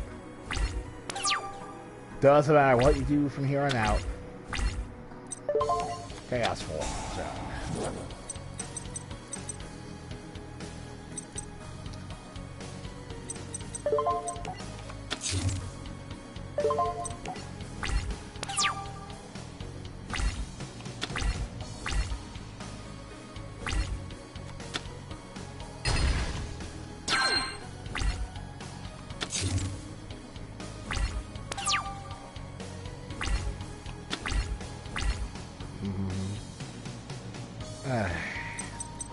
I mean, yes, it's all very sad. Whoa!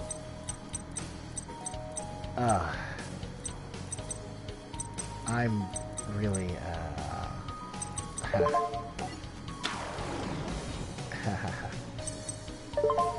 Ooh, right. Goodbye. Nice. Nice. But yeah.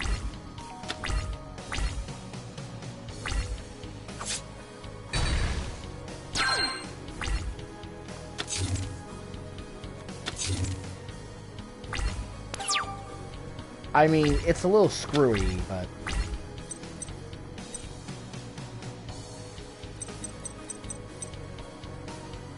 Oh, I have Dark Armed Dragon. Interesting.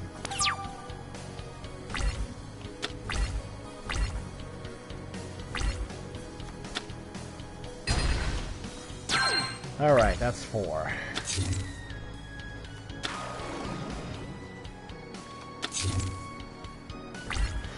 Bulgarian. Ooh.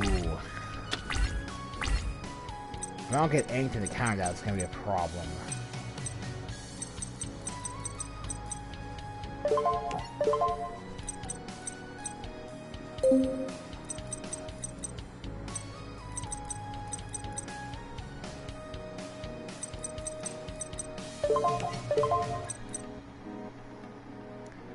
Play times... Oh god, that's pitiful.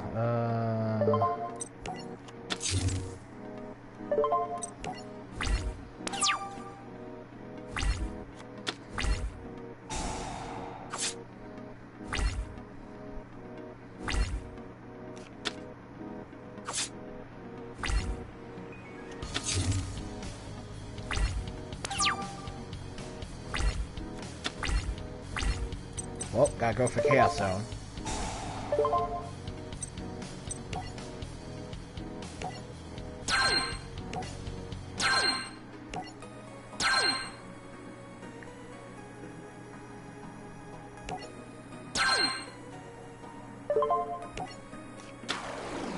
Kind of weird that I can't use it on my own banished cards, but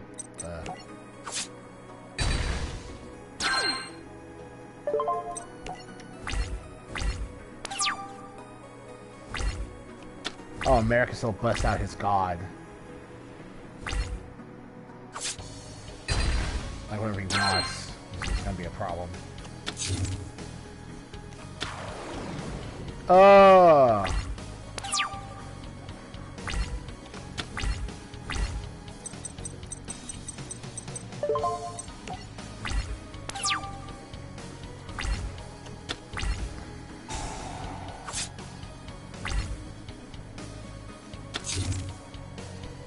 If he doubles up on Bulgarian, I'm screwed without having any ability to counter it.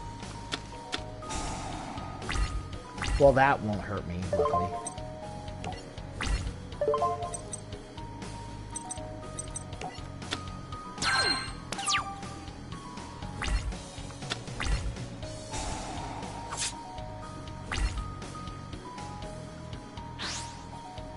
Ah, oh boy, here we go. Oh boy, here we go.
Alright.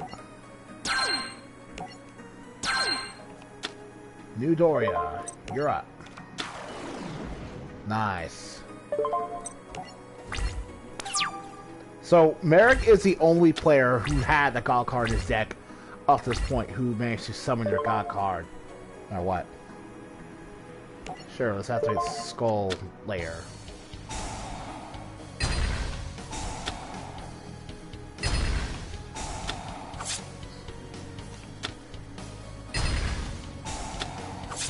Okay.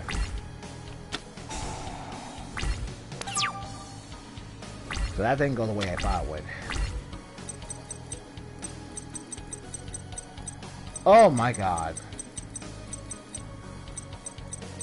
Wow, I actually have to surrender.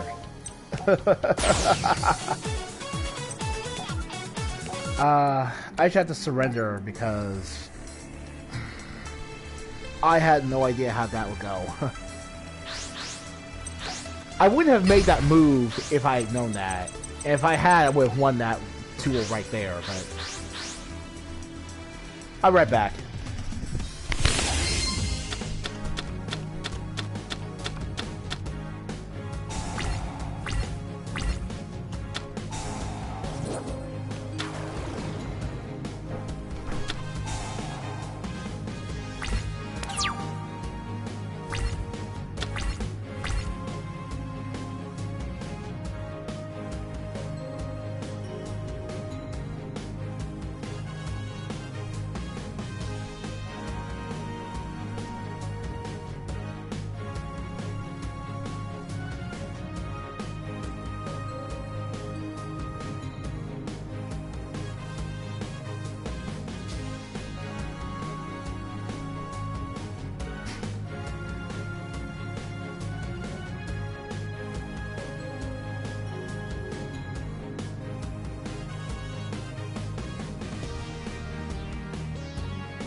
So I basically cost myself the duel back there.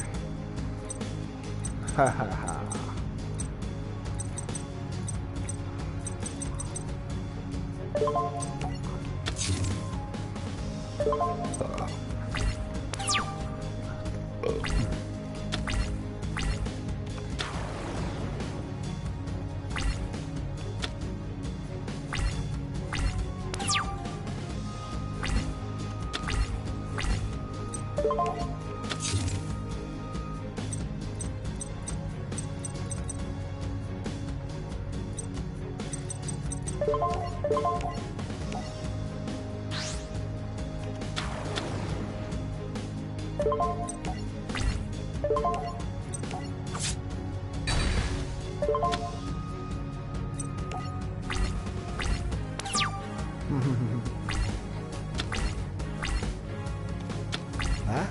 I can back. Yeah.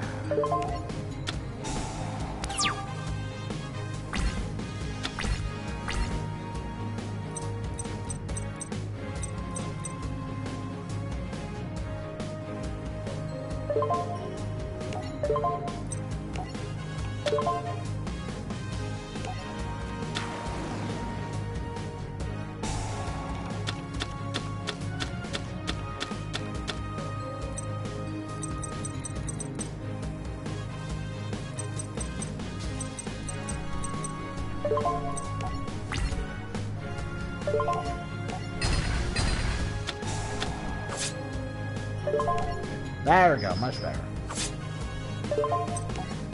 Best part is I now have Red Maju in my hand, so if I just start banishing some more of my cards, I'll be able to buff it up to use the finishing move.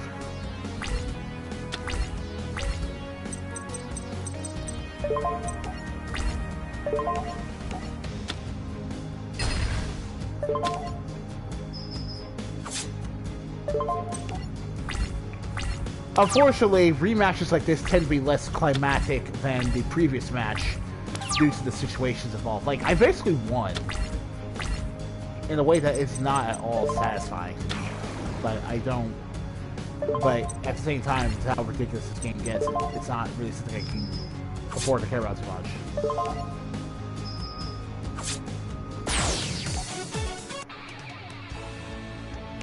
and thus Dark Merrick is defeated.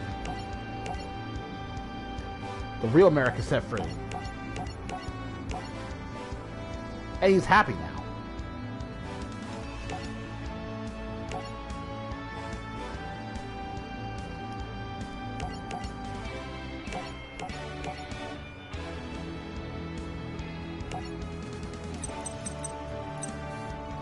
Got that last signature god card. Woo! We just skipped all the way to the final duel. Well, yeah, all these are DLC because the Awakening of Dragons arc is in fact complete and utter filler. On the other hand,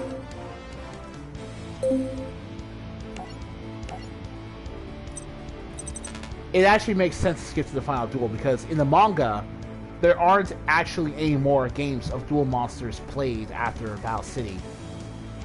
The Memory World arc is another board game.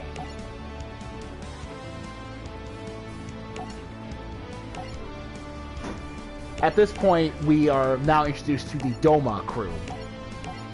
Grimo is not important enough to become a character in this game, but for the most part, we're introduced to the fact that the Doma crew is here, and that in order to successfully defeat them, we had to acquire the 3 legendary dragon cards, specifically so that we can counter the power of their Seal of Orichalcos field spell. And these guys don't show up outside DLC.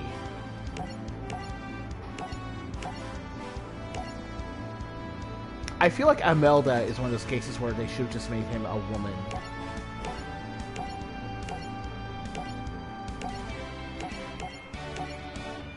And there's her new ridiculous outfit. There we go. I think now her cleavage is airbrushed out.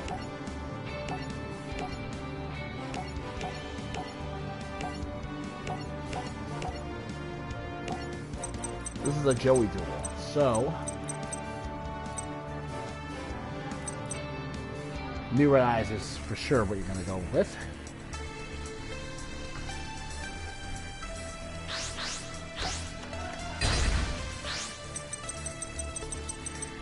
And from what I recall yesterday, even the DLC duels are a lot tougher than the original one because it's DLC.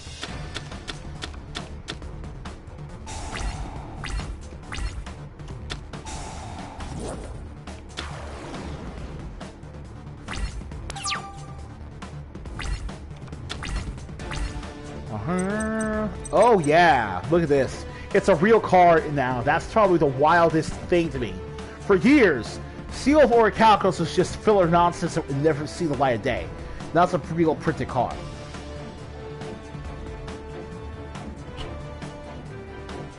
A reference to the anime abilities and what specifically happened when certain characters used it. Destroying all your specially summoned monsters, for example, that only happened to Dark Yugi when to symbolize how he was portraying Timaeus by playing that card.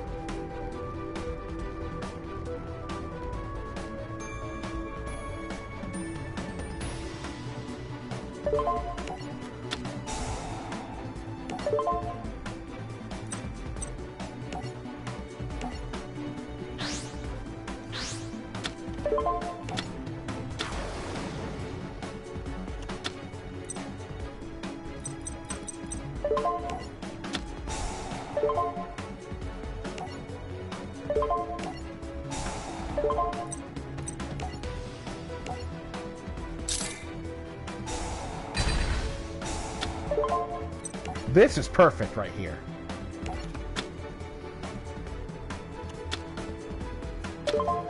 With this deck, I've always wanted to do this combo. Lord of Red, holding the Red Eyes Black Dragon Sword. Always. No. Actually, let's, sure.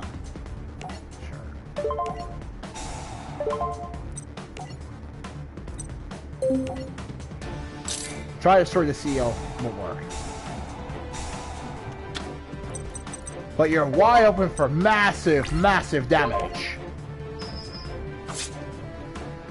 Like, seriously, a man decked in red-eyes black dragon armor using a red-eyes black dragon sword is so goofy that it just gives me chills.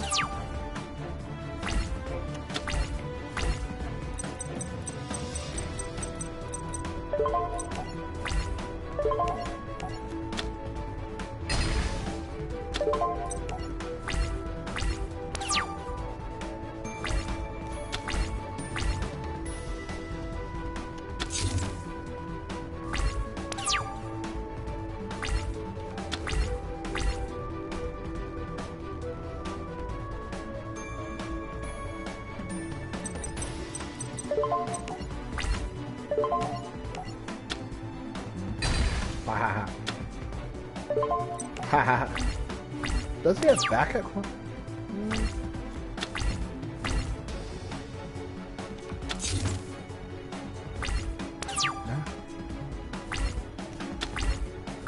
But you're not an asshole. You're a cool guy, and you're not a thug. I like that he's cool.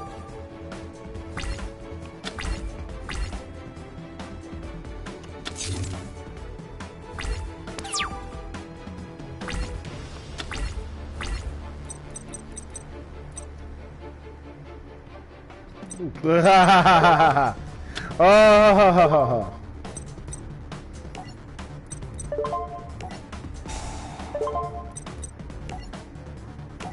Oh my god.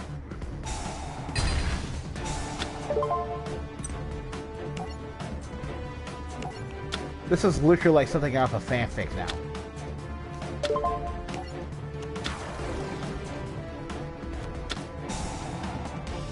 The only thing more radical than a red-eyes black dragon man holding a red-eyes black dragon sword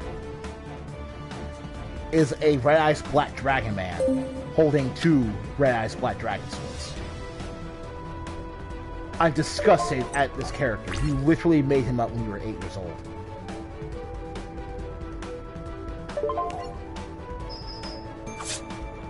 Christ, this is how you end a season. This isn't how you introduce characters to a duel.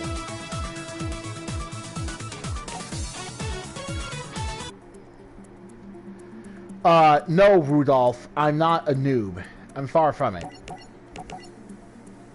Anyway, in the anime, Valen actually caused the duel to end the draw because Joy was beating Mai, and he's in love with Mai, so he can't afford to have his woman... Well, in Valen's head, he can't afford to have his woman possibly, you know, die. That would be kind of bad for Valen. Hey, Mom.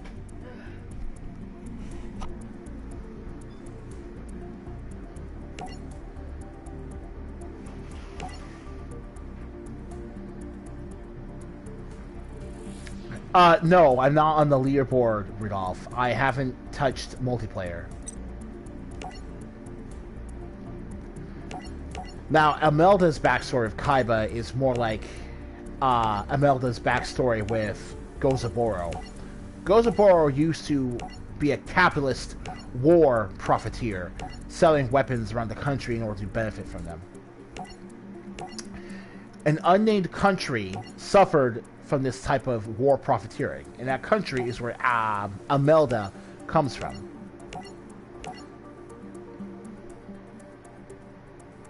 Oh, hey, you're third in the leaderboard. Congratulations. So basically, Imelda knows that Gozaburo is dead. I think he knows he's dead, so he's trying to get revenge on him. The only other way Imelda knows how to do it, which is killing the son for the sins of the father.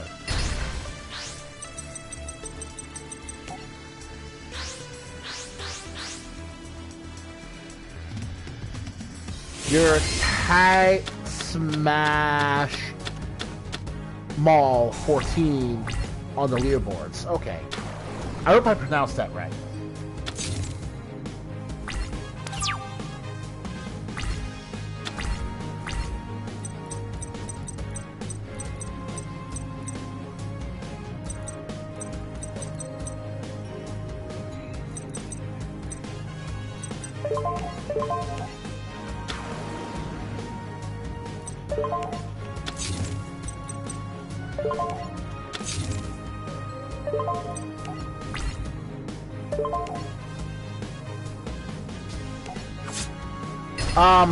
I'll play you once after this, after I'm done with the story mode for the original series. I'll play you once, sure.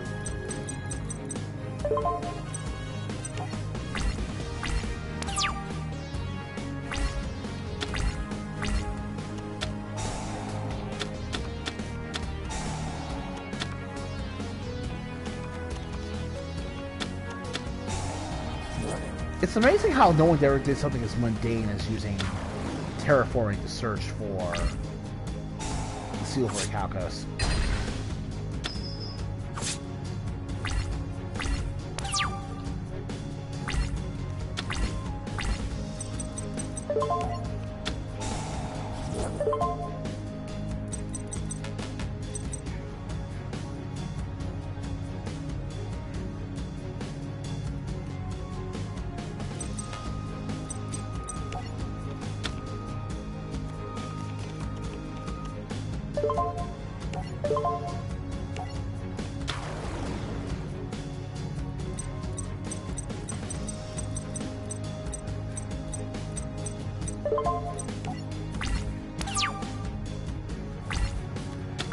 So, this is pretty much the worst deck you could possibly face a Melba with, due to the fact that it's very...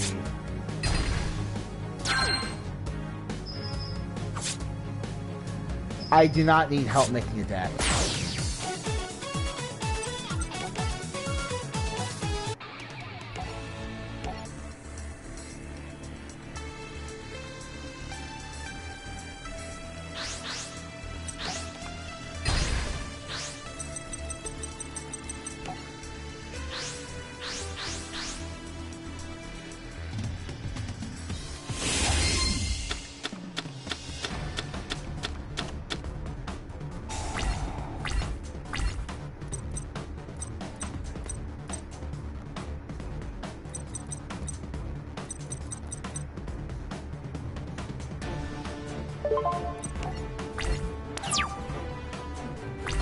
First turn, I can probably go for it in Godspell. Oh, right away. Okay. I know I'm going up a hill by going with the Fang of Critias deck, but...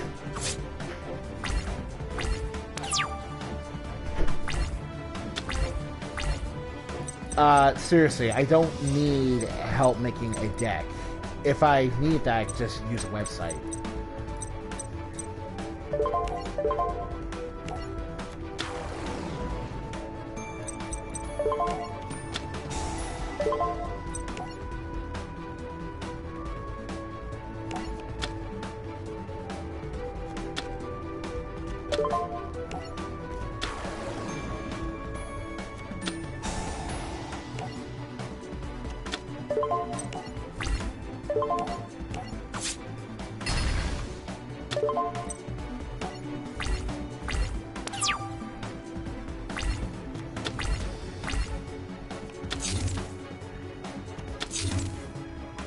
Boy, it's actually stupidly easy for him to run over me.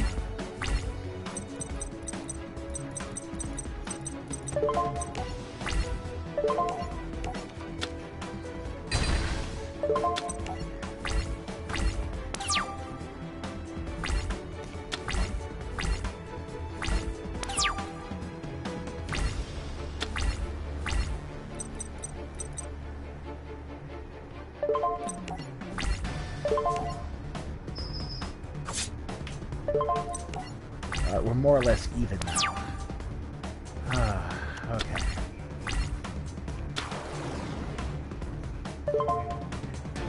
You can special summon this card.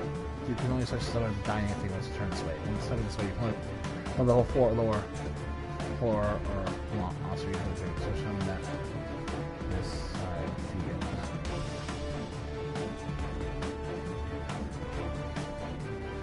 I don't trust that, so no.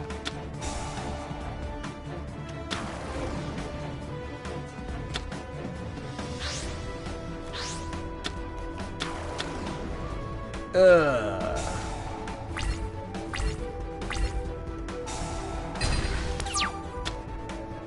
Well, that was a waste of a turn.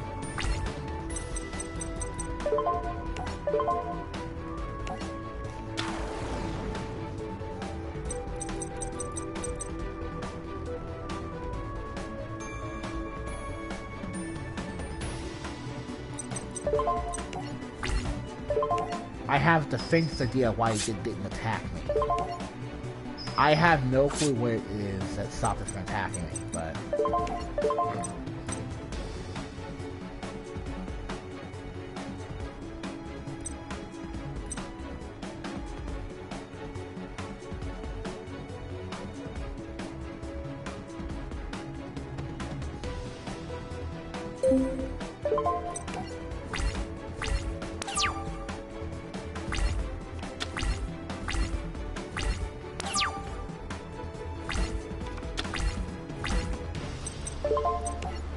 Oh boy, the Fang of Critias deck is terrible. So it must suck to lose to it, Alistair.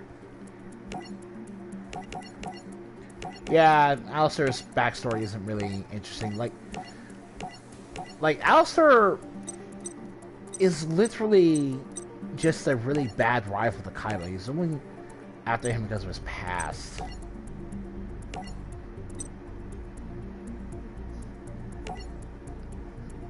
And now we get to possibly the least interesting rival. Wait. Yeah, we pretty much just skipped the first Raphael duel. I get why. It's just DLC. So, yeah. Valen is just, weirdo who likes armor.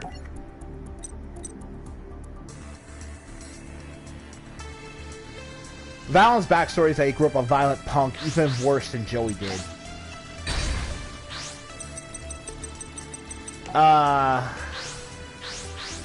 Got into fights, grew up in the church was burned down, so he beat the people who burned down the church, and he got sent to juvenile detention, where he was eventually met by Darts, who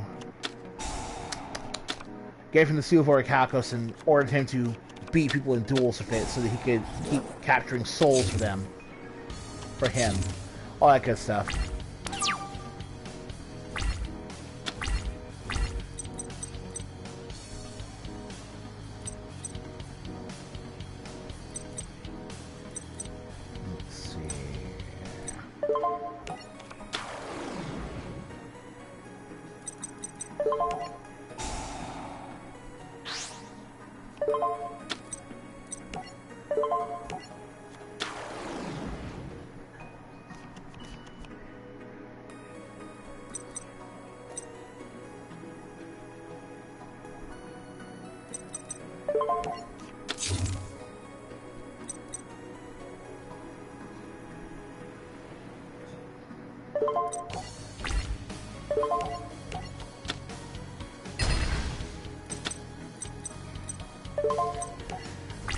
It's difficult to remember because his backstory doesn't really matter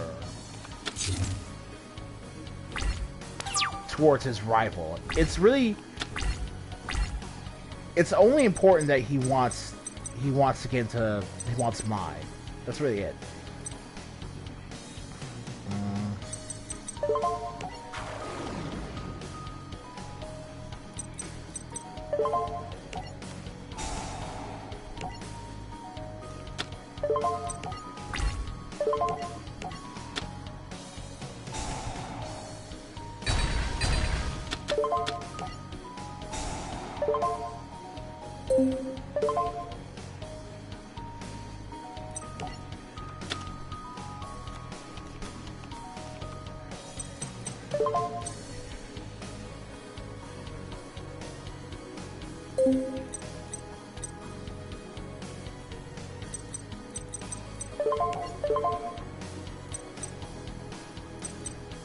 Yeah, I can actually do that, but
Yeah.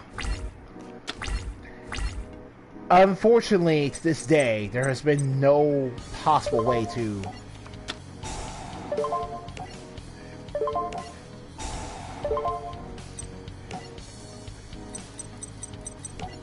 And I do mean no possible way whatsoever to recreate Valen's Armor Master cards whatsoever.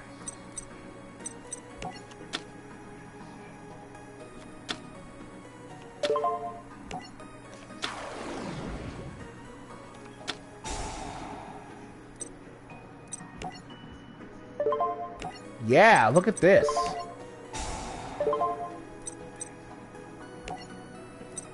You know, I think the real version of Lord of the Red is more powerful than the anime version, because the anime, you have to summon 2 cards. You have to use 2 spell cards, period, in order to...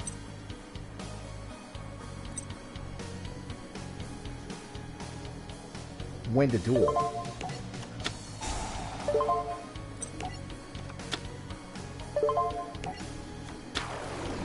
Alright.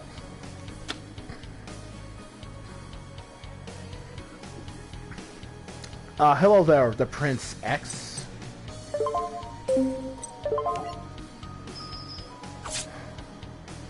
And I win. Almost like how Joey won in the anime. Almost.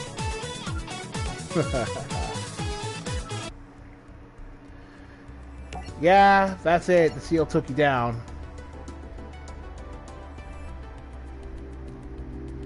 Yeah, the entire, like, Valen's character is just, I want to steal Mai from Joey at the end of the day. And that's kind of sad, because you could have had something pretty interesting there. In all honesty, Mai's character arc in this filler arc has never been... I've never liked it. I've never liked it. It just feels like it kind of has to ignore the lessons she learned in Duelist Kingdom just to get to this point. But yeah, this wasn't really a duel, so I can get why that was skipped over. The friends catch up to Joey. He's dead, unfortunately. Oh! Now I win the seal as a reward. Interesting. Alright.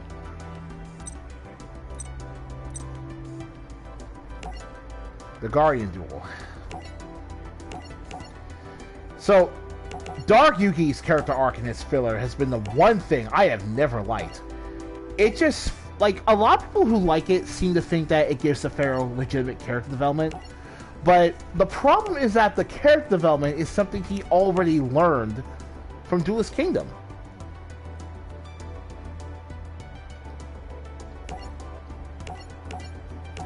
And his rival in this show is someone who has a very stupidly childish black and white morality. Like,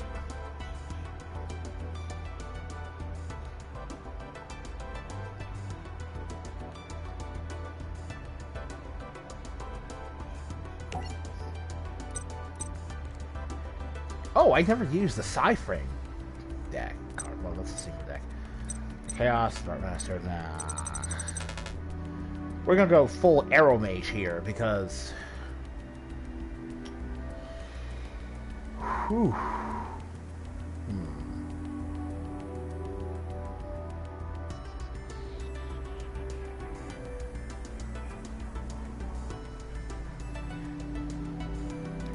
Actually, I want to try out the thing a Critias deck, just for the sake of it.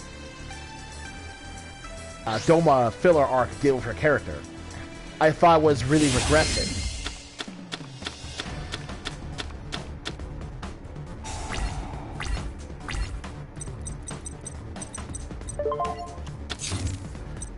Same with the Dark Yugi Pharaoh here. I just wasn't interested in seeing him intentionally screw up in order to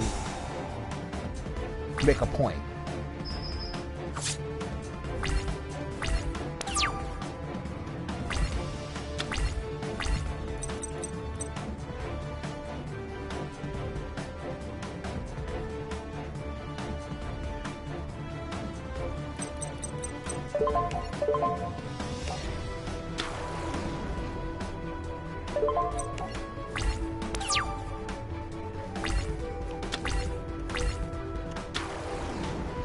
Oh, God.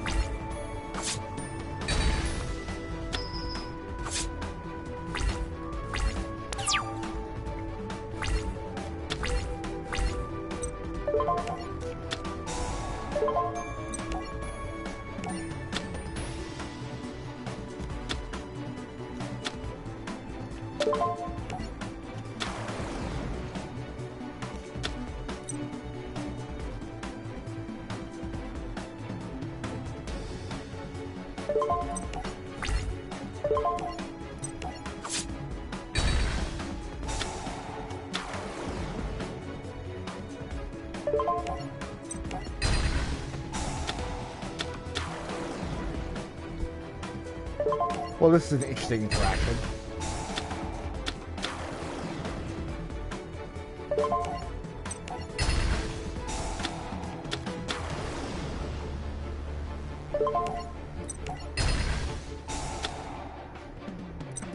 I technically freed him from the seal.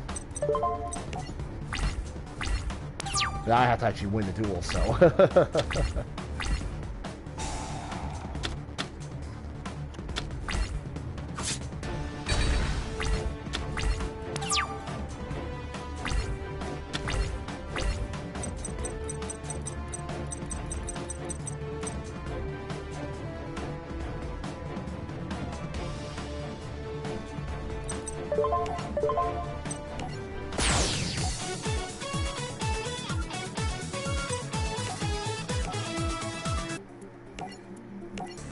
I'm intentionally making this worse for myself by trying to bust out Critias. And I know I'm just gonna... That can attack every monster on your opponent's side of the field ability is really ridiculous in that context.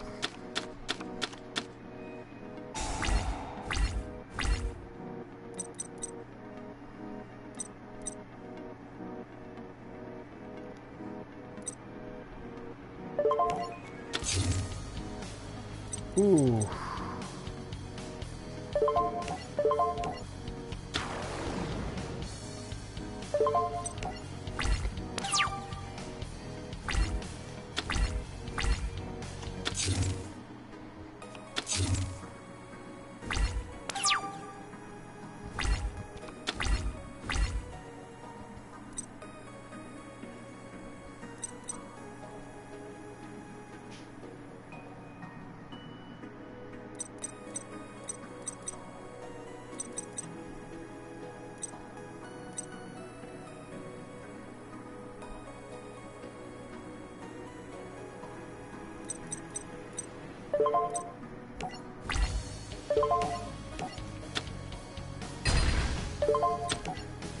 Luckily, the Guardian cards are kind of bad, so as long as Raphael gets a really bad starting hand, I'll be fine.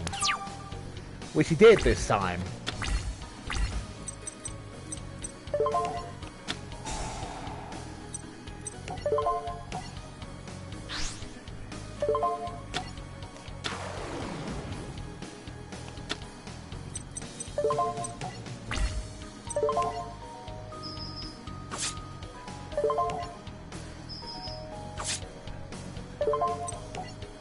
Damage Dealer trophy.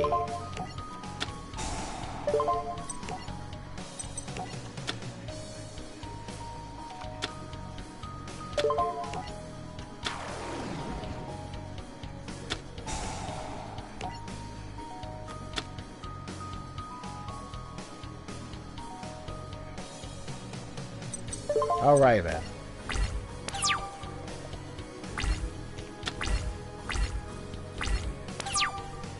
Oh my goodness. Did you brick so hard you lost the ability to make a comeback?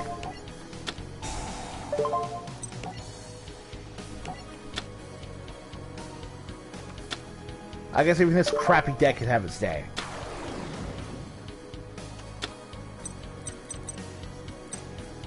But you know what? More damage. Tyrant Burst Dragon fuses with Blackluster Soldier Super Soldier to summon Blackluster Soldier Tyrant Soldier. Attack with Tyrant Goddess Burst.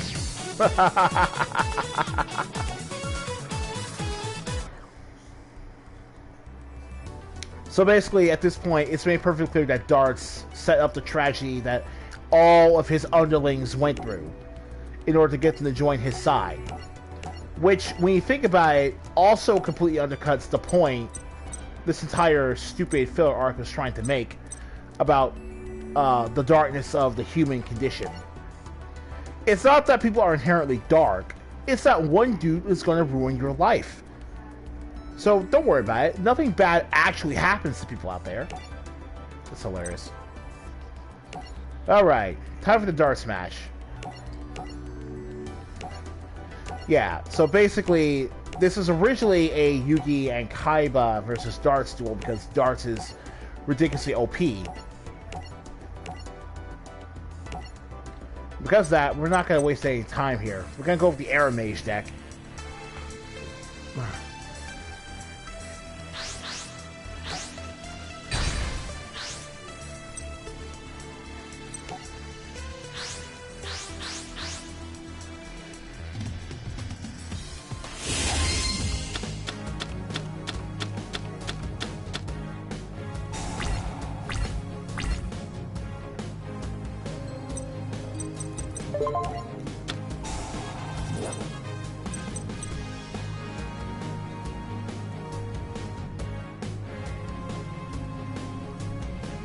Why on earth would I ever do this?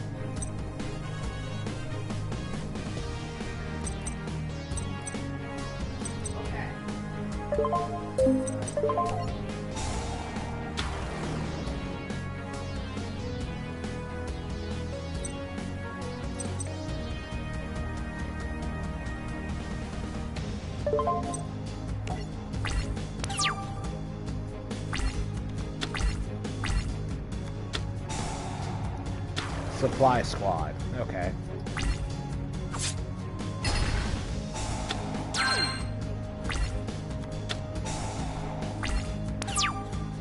Wait. What?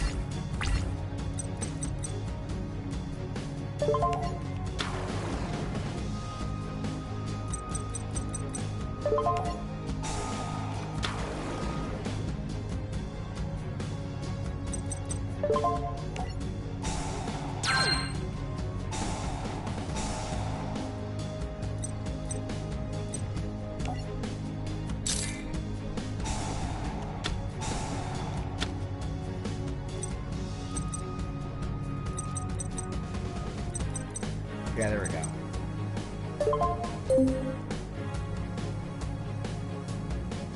Oh, okay. You know what? Yeah, I can do that. No problem.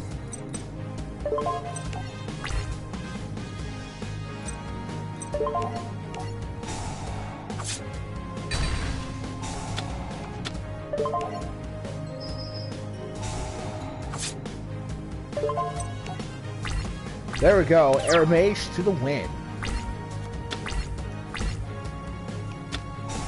No! Nah.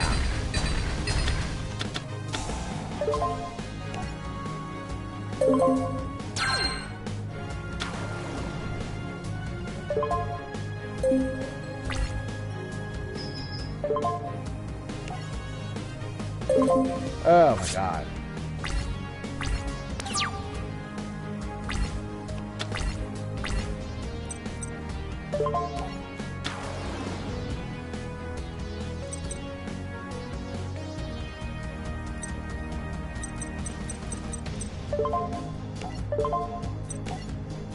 But the most surprising plant card I can think of...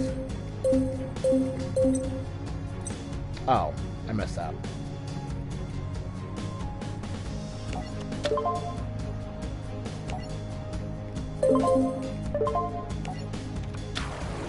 I messed up.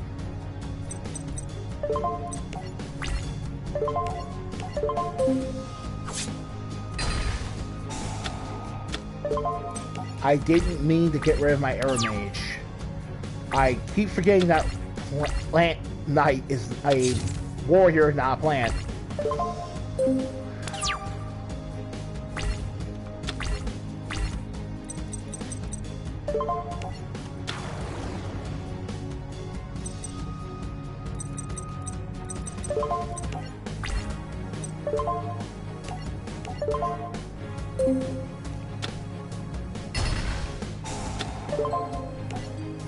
Rose Paladin.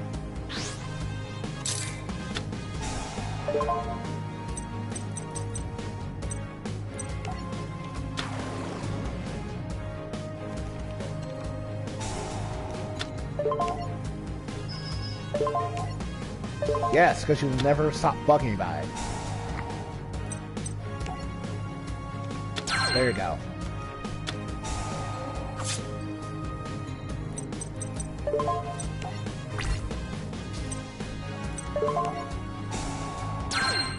What is your favorite deck to play? Mine will always be the hero archetypes. Back in the day, my favorite deck to play with was...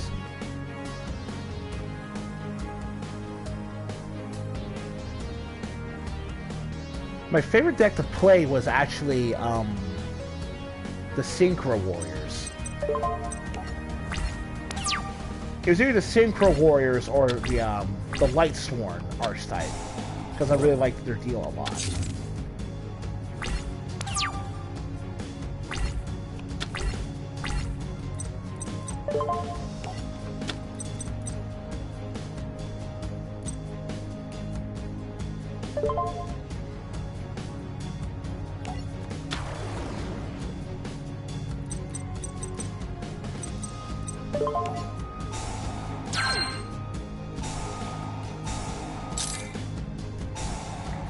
Yeah, Lightsworn was my favorite to play.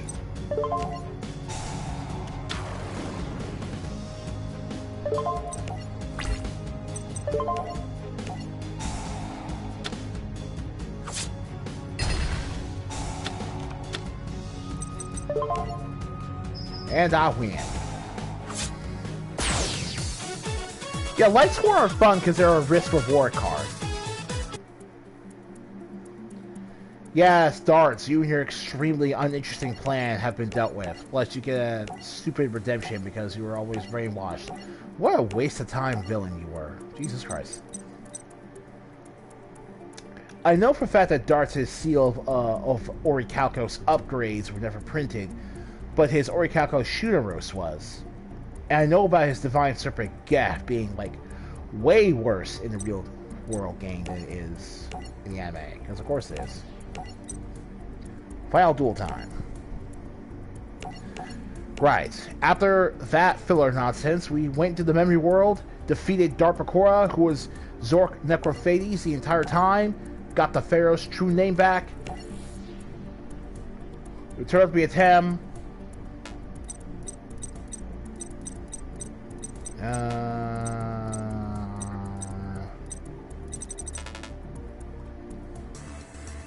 Arrow Mage again.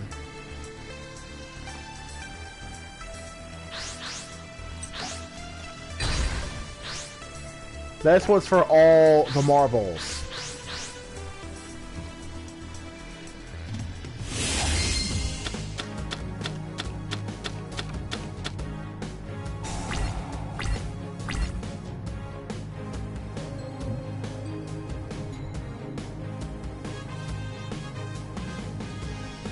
have been.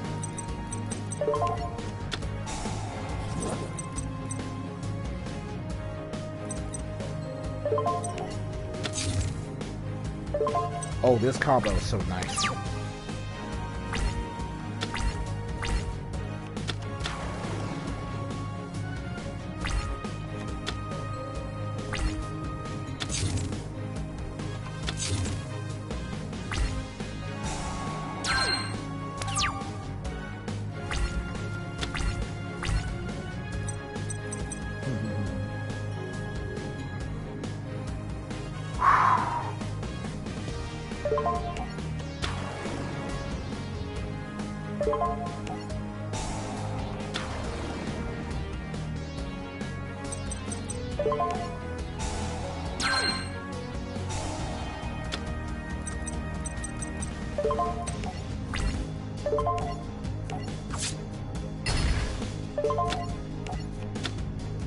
Ooh, ouch.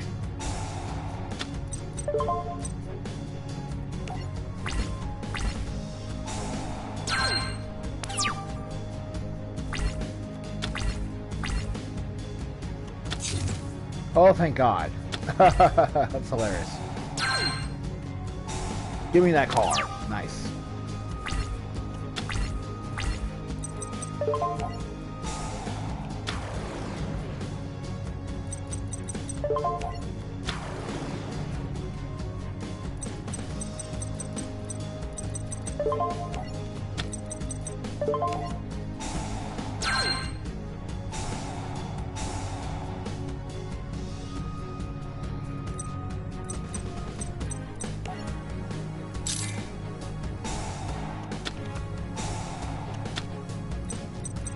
Exodia was your go-to deck when you were younger. I can see that, no problem. Arrows Paladin.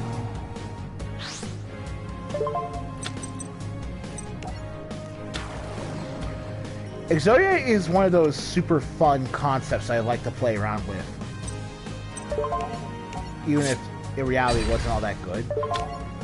Because of how impractical it was to make a deck around it.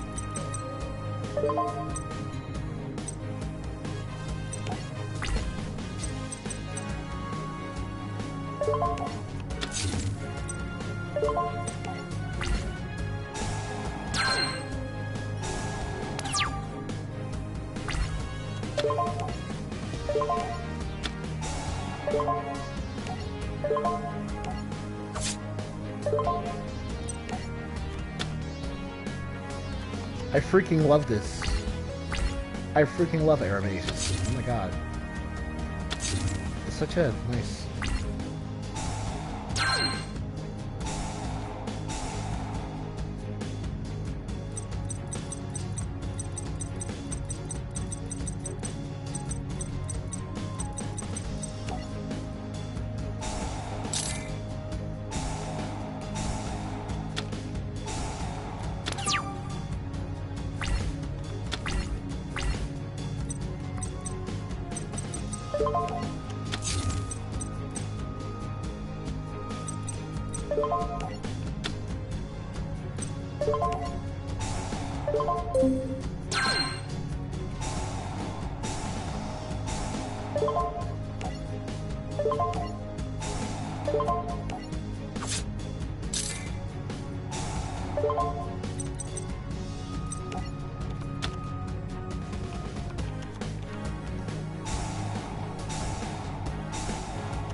So I think that's gonna be it.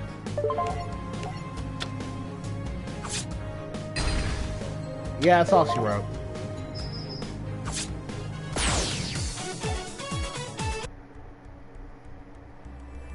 And you're still called Yamayugi, even though we know your real name is Atem at this point. That's kind of lazy.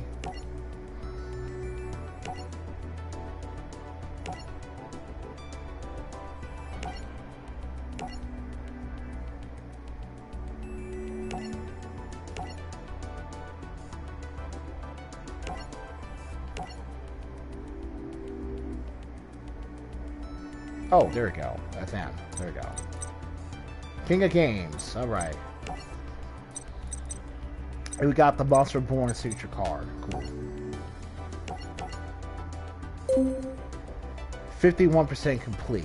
That's pretty much just defeat all the reversal duels as well.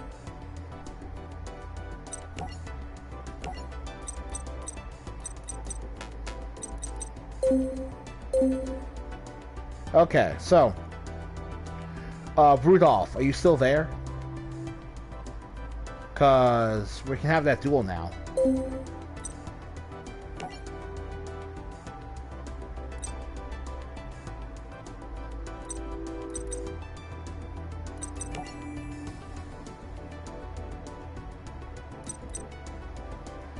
Ooh, you really are ranked 3. Okay.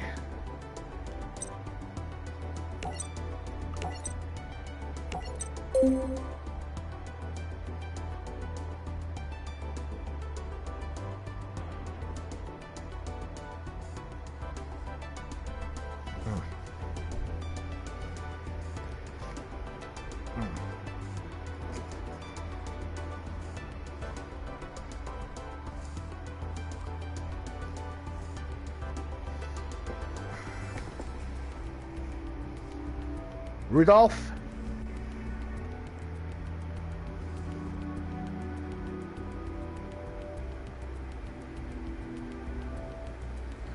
Well, I guess that's Rudolph Bookwalter decided to take his leave during the stream, so there won't be an end of stream multiplayer match.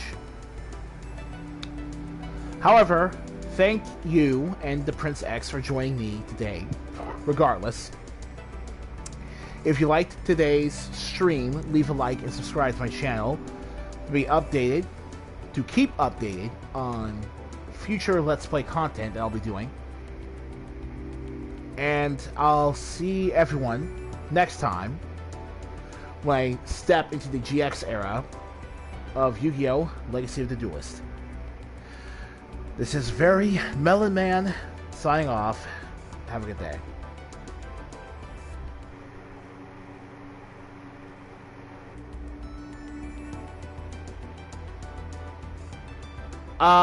Why don't I just play a random?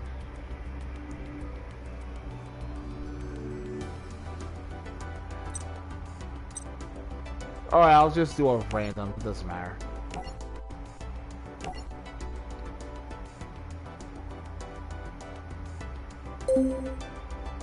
Oh, no game. Well, so we're just trying to find a random. Like I said, signing off. Have a good day.